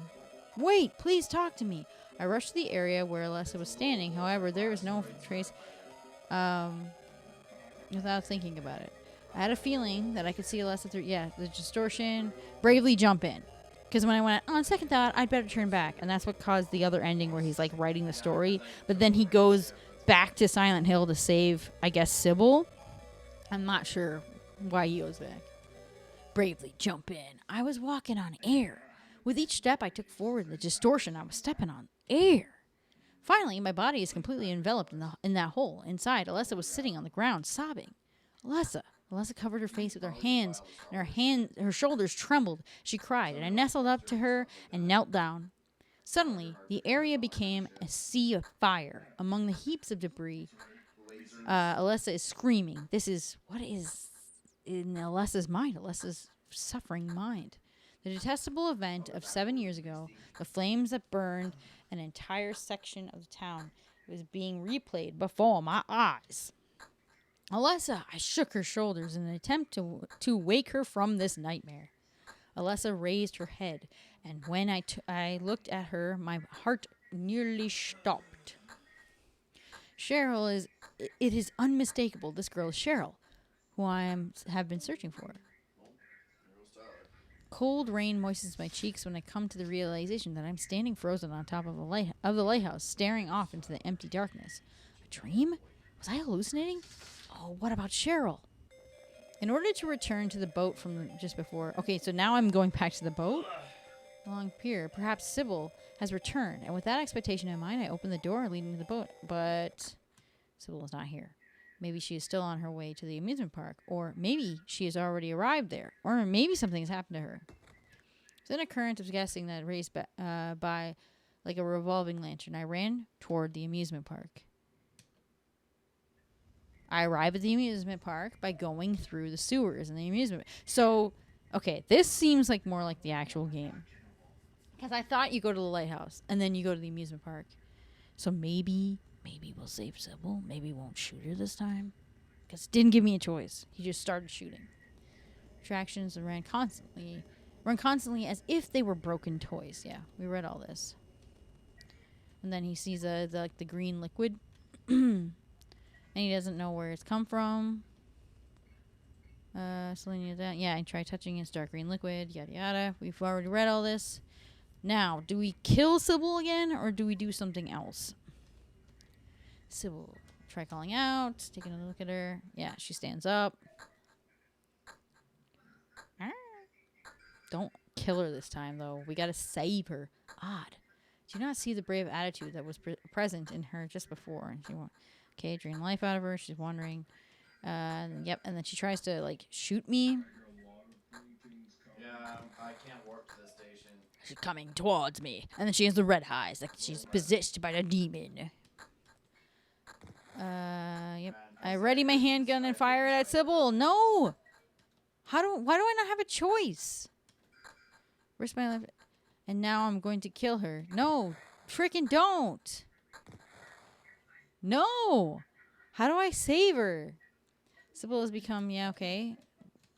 How is this going to change the ending? Is this just heading to the same ending I was just at? Like, what do I do? Nasty liquid-like monster, yeah, and then he kills it, and then Alessa's here, and then yada yada, they talk.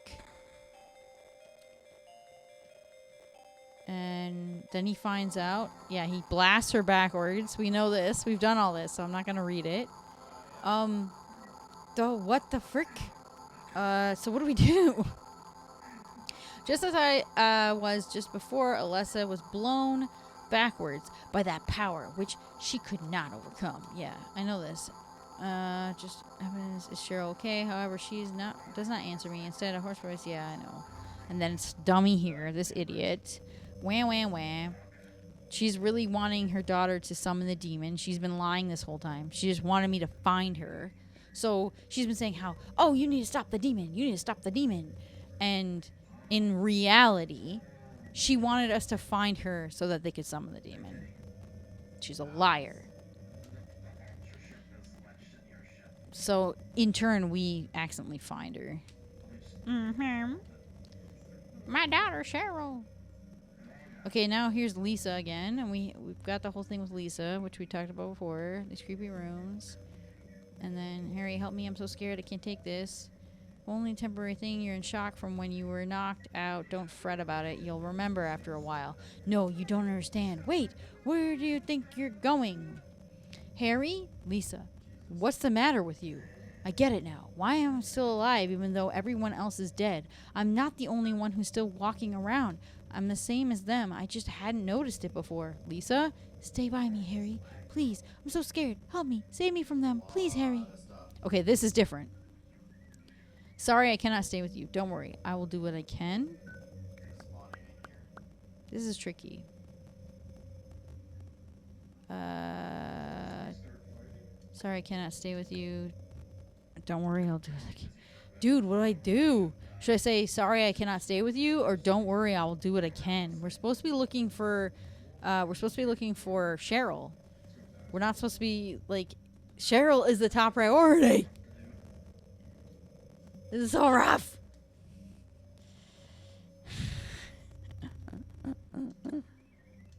Dude, I wonder what will happen if I say this, though. Should I save state it? I know I saved. I don't know how to switch save states. Leave. Okay. We can always do this, I guess. We can always go back. If there is another branch off this, I can just go back to the part with it, choosing the amusement park in the lighthouse. It's not a big deal. I cannot stay with you. I'm sorry, but there are things I have to take care of. I don't think that I can protect you, Lisa. Lisa has tears in her eyes. I'm afraid I cannot do anything alone. I'm a helpless woman. Please. I thought for a bit and came to the conclusion I cannot do it. I love my daughter.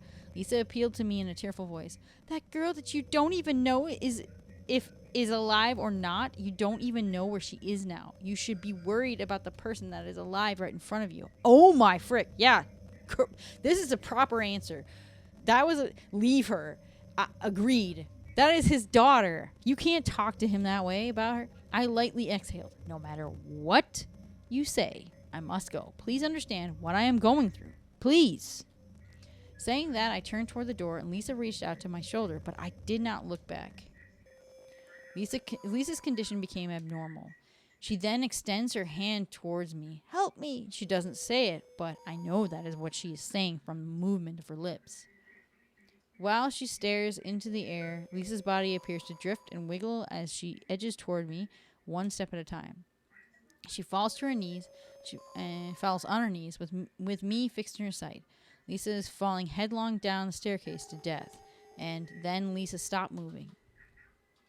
With Lisa now no more than a doll in front of me, I once again notice that I am inside the hospital, a place which is wrapped in an evil atmosphere that I have never seen the likes of. Ask the doctor to let me quit being in charge of that patient. It's too weird. The room is filled with insects, even with doors and windows shut, that get in to spite me. To the hospital, still alive, but with wounds that won't heal blood and pus flow from the bathroom faucet. I try to stop it, but it won't turn off. Feeling bad, need to throw up. But nothing comes out, vomiting only bile. Need drug, told the doctor I quit, won't work at that hospital anymore. Someone help me. The pocket radio continues to make noise. The raging of the unknown things around me rocks my eardrums. Those monsters which always approach. Shortly after I used my flashlight, it was all I could do to intimidate them with the gun while running away. After running for a bit, I realized that I am no longer in the original hospital, and I have no way of knowing where here is.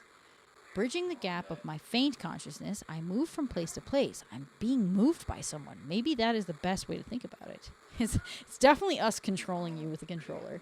It's definitely us playing the PlayStation 2, PlayStation 1. We got that DualShock 1 controller in our hands. Hey, Pats. Or maybe I am just painfully wandering. around inside my own nightmare. I cannot tell it all. I can only trust my senses and rely on my own judgment. And then I raise my head. A straight corridor extends forward from where I am standing. As I slowly walk forward, one door seems to call out to me, and so I approach it. Boom! Suddenly the wall of the room creaks with a boom, and then the floor I was standing on begins to rapidly descend along with the rest of the room. I felt like I would begin floating in the air, so I used my arms to brace myself, and then I passed out. Someone is talking. It hurts! My whole body hurts, and when I come to find that I am lying on the floor of a classroom in the elementary school, my body is spread out on the floor like the Japanese character. Why would they... I think they just added that. I don't think that's actually written in it. I can hear someone talking. They could have just say he was starfished. You know, he's starfish on the ground. That pose. Weird. I can hear someone talking. I cannot make out what they are saying very well. As I lay on my back, I can see who is talking just by looking around. I cannot believe my eyes. Over there I see Dahlia and Alessa. They look like ghosts, and I can see through their bodies. You had an out-of-body experience. No, I don't want to. Do what Mommy tells you now. I just want you to lend me a teeny bit of your power, that's all. No, I don't want to do it. It will make everyone happy, and it's for your own good, too. Oh, but Mommy, I just want to be with you. Just the two of us. Please understand? Oh, yes, I see. Maybe Mommy has been wrong. Mommy, why didn't I see this before? There's no reason to wait. Herein lies the mother's womb containing the power to create life. I could have done it all myself. Mommy? That's 100% in it. They just didn't localize the joke or to something else. It's funny. I think it's funny. I just thought that they added it just to be silly, but I guess if it's in the game already, that's already nice. Finally, they suddenly disappear. This classroom regains its stillness as if nothing happened. I got on my knees, stood up, and looked around my surroundings. Chairs and desks were arranged in order. Whoops. I just realized my motion is moved. Using them as support, I unsteadily walked towards the exit. At the moment, I place my hand on the wooden sliding door, and it opens with great force, as if it had a mind of its own, and then a large flow of air coming from beyond it thrusts me into the dark space. I was forced down.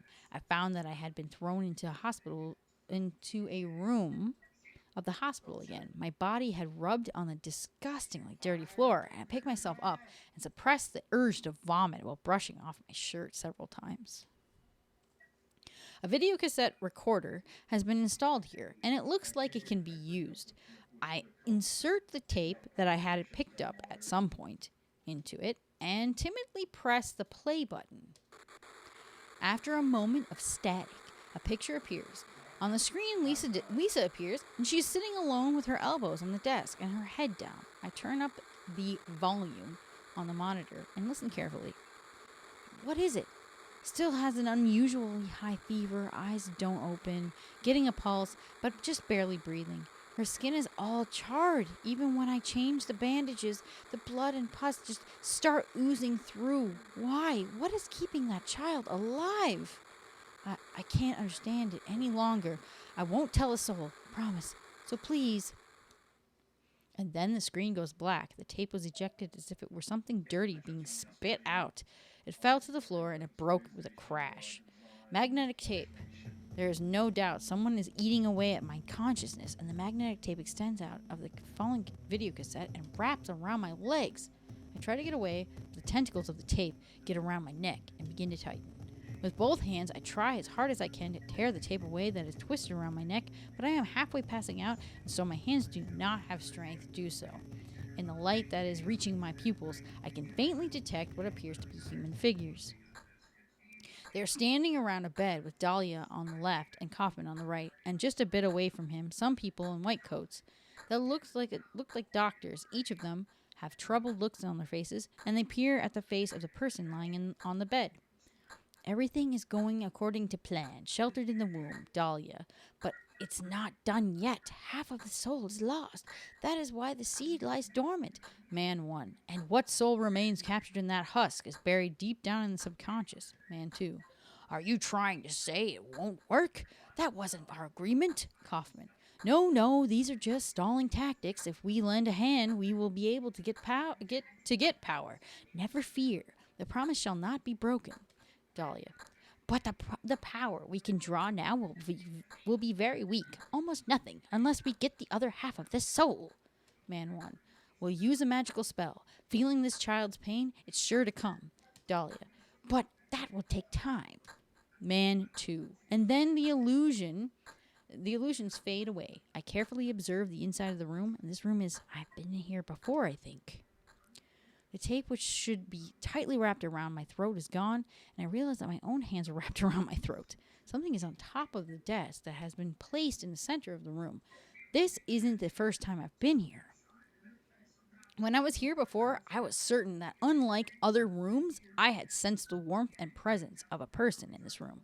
When I looked at the picture on the desk, my belief changed.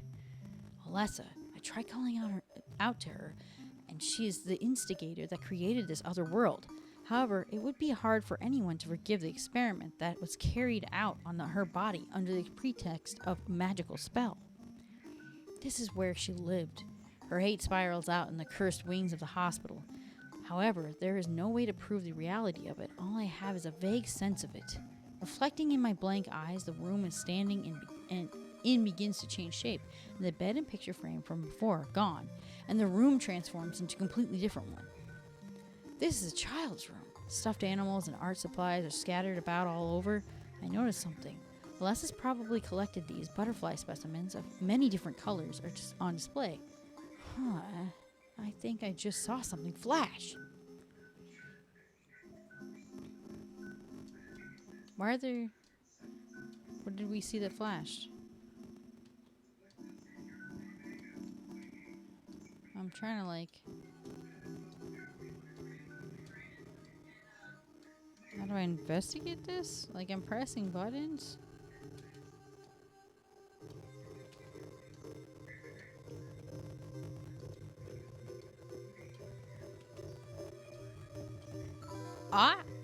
A key.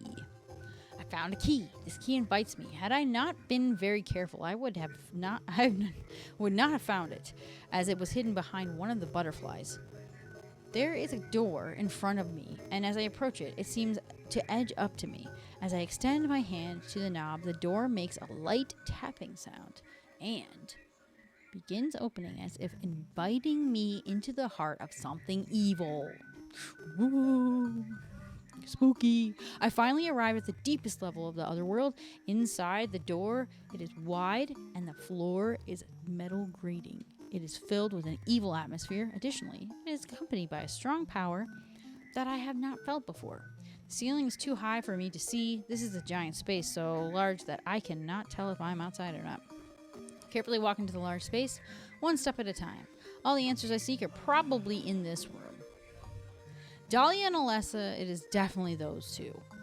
I was shocked to realize that the talisman of the Metroton was being used. In spite of the lost soul returning at last, just a little longer, and all would have been for naught. It's all because of that man. We must be thankful to him. Even though Alessa has been stopped, his little girl has to go. What a pity. Dahlia still has not noticed me. I boldly walk toward Dahlia and I scream at her. Stop this, Dahlia! Dahlia shows no compunction or surprise and turns to face me with a calm expression on her face. Well, to think you'd make it this far. Where's Cheryl? What have you done to her? What are you talking about? You've seen her many times, restored to her former self. I am in no mood for jokes. I didn't understand what she was saying. Don't you see? She's right there.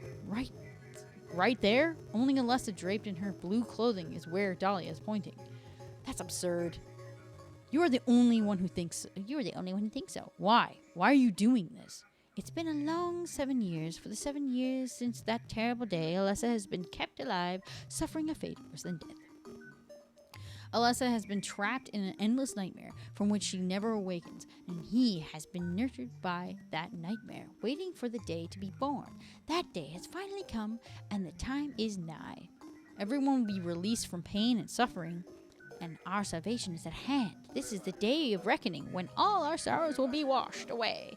When we return to the true paradise, my daughter will be the mother of God. Oh my gosh. No, she won't. She's going to be the mother of a demon. Insane. At about the exact time I began to speak, another voice drowned mine out. Quit screwing around. Return things to how they were before. Kaufman. Michael Kaufman stood there out of breath, as if he had just arrived in time. Did I ask for this? No one uses me. You won't get away with this. Your role is over. We don't need you anymore. What do you think you can accomplish by coming here? A smile appears on Kaufman's face, and he reaches into his pocket.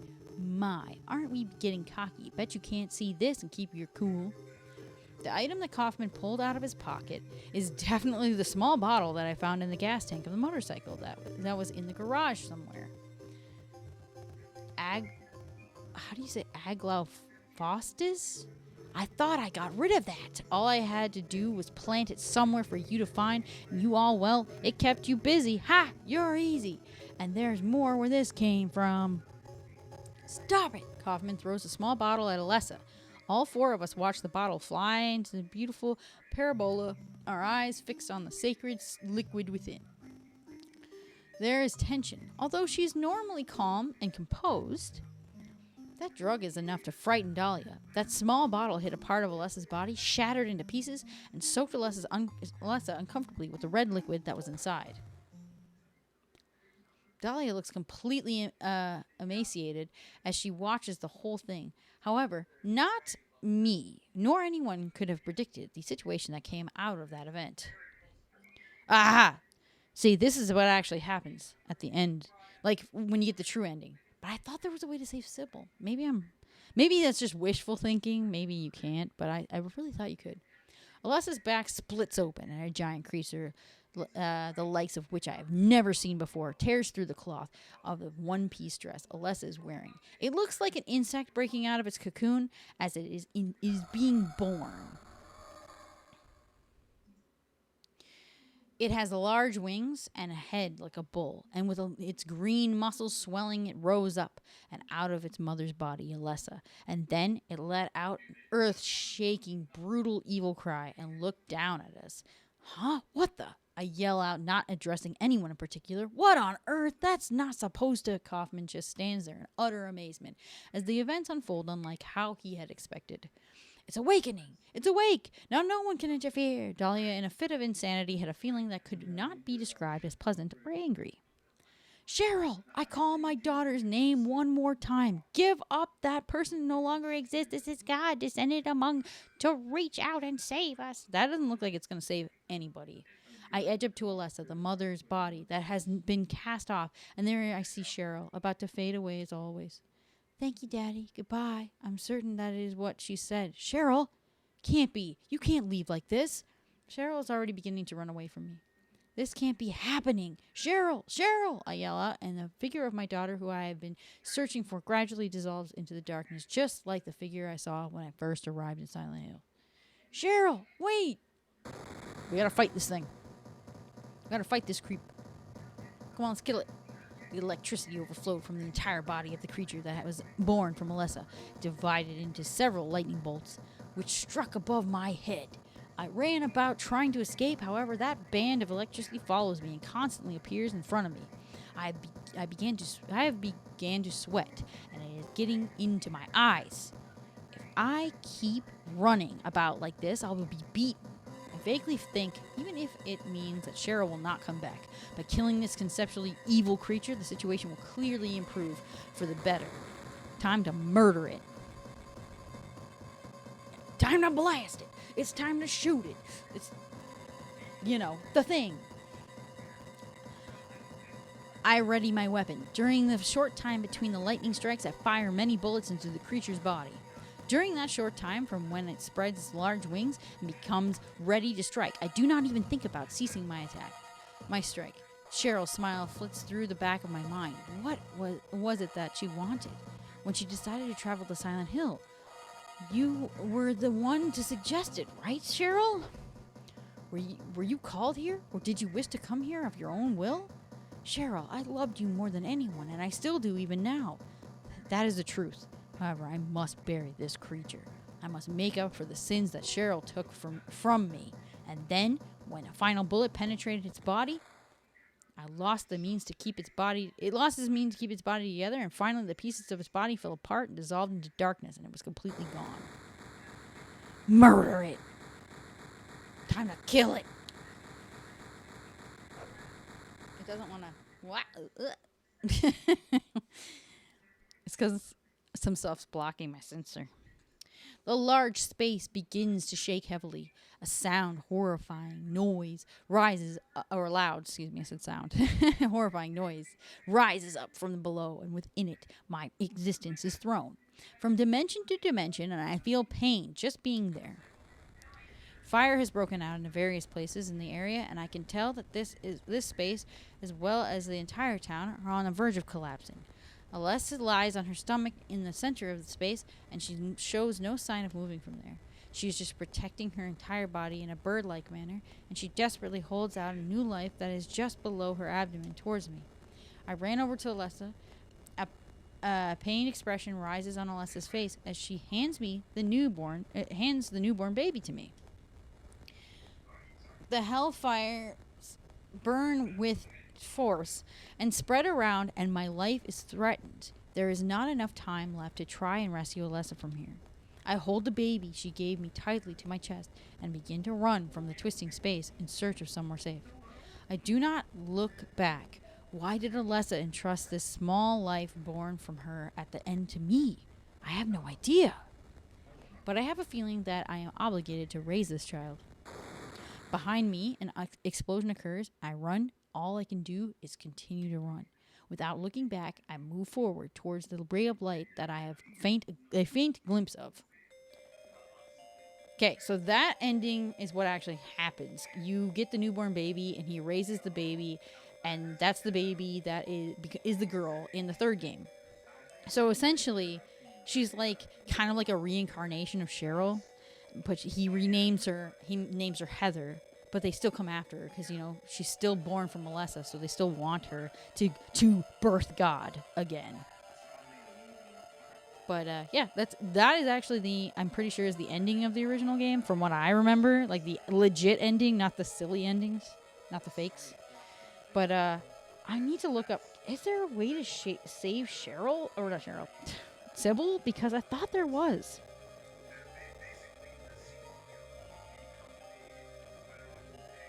Sybil in what's this called? Play novel Silent Hill. Because every time I find her, he just shoots her to death. He killed us so easily. Why do they want to weak God? Have you seen the freaking third game? She pukes out part of the god and smashes it, and then the god you fight, I literally just katana'd it to death. I slashed it to death. It's because it's a god in its infancy. It doesn't have time to be strong enough, and he kills it. And they're crazy, man. Like, they're insane. The fact that she wanted her daughter's womb, her child daughter's womb, to birth a god is disgusting to me. That right there is just freaking whacked. I've never seen any Silent Hill, really. Well, now you have. Because I want to see...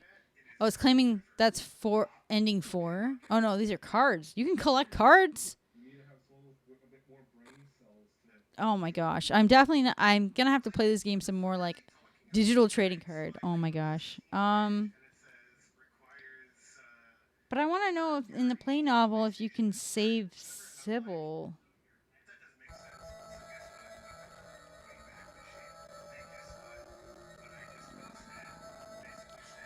But I'll have to look more into it. But I think that's what I'm going to do. That's it for now for this game. We've done 3 endings, and we're at 3 hours, and we're at almost 3:40. We've done 3 endings. We've done the weird one We've done the one where he's like writing a novel and we don't actually know what happens, but Cheryl's there, so we don't know what actually happened with them.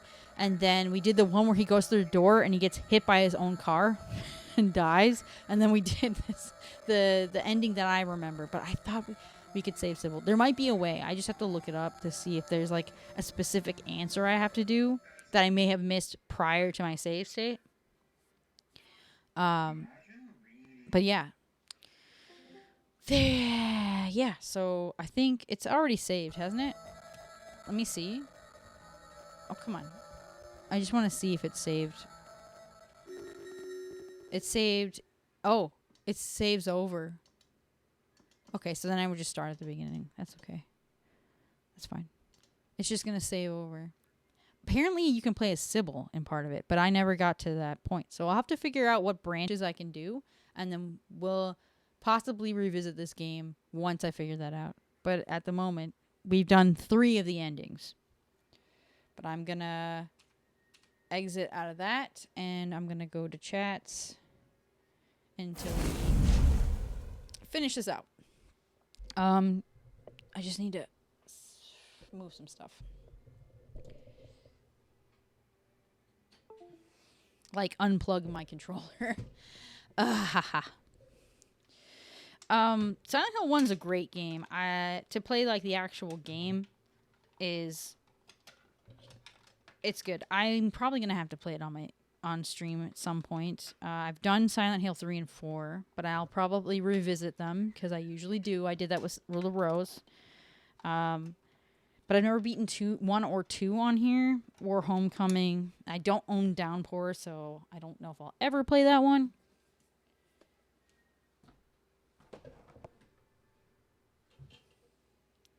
Hold on. I'm just moving.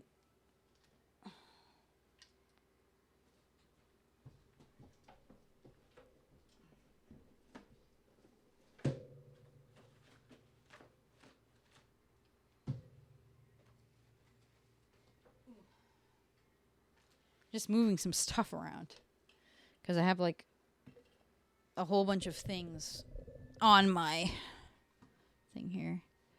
I'm gonna close this. I'm gonna move you guys over here so I can see you all. Whoops, that was a mistake. I'm gonna pull out. I gotta pull these back up because I accidentally closed them. I don't know how that happened. But yeah, GG's. We got three different endings, guys. What did you... I know it was different because I know most people are used to the actual Silent Hill games. But it is different, and I know I opted to stream this one because no one I know has streamed it. Has played it. No one I know has played it. So that's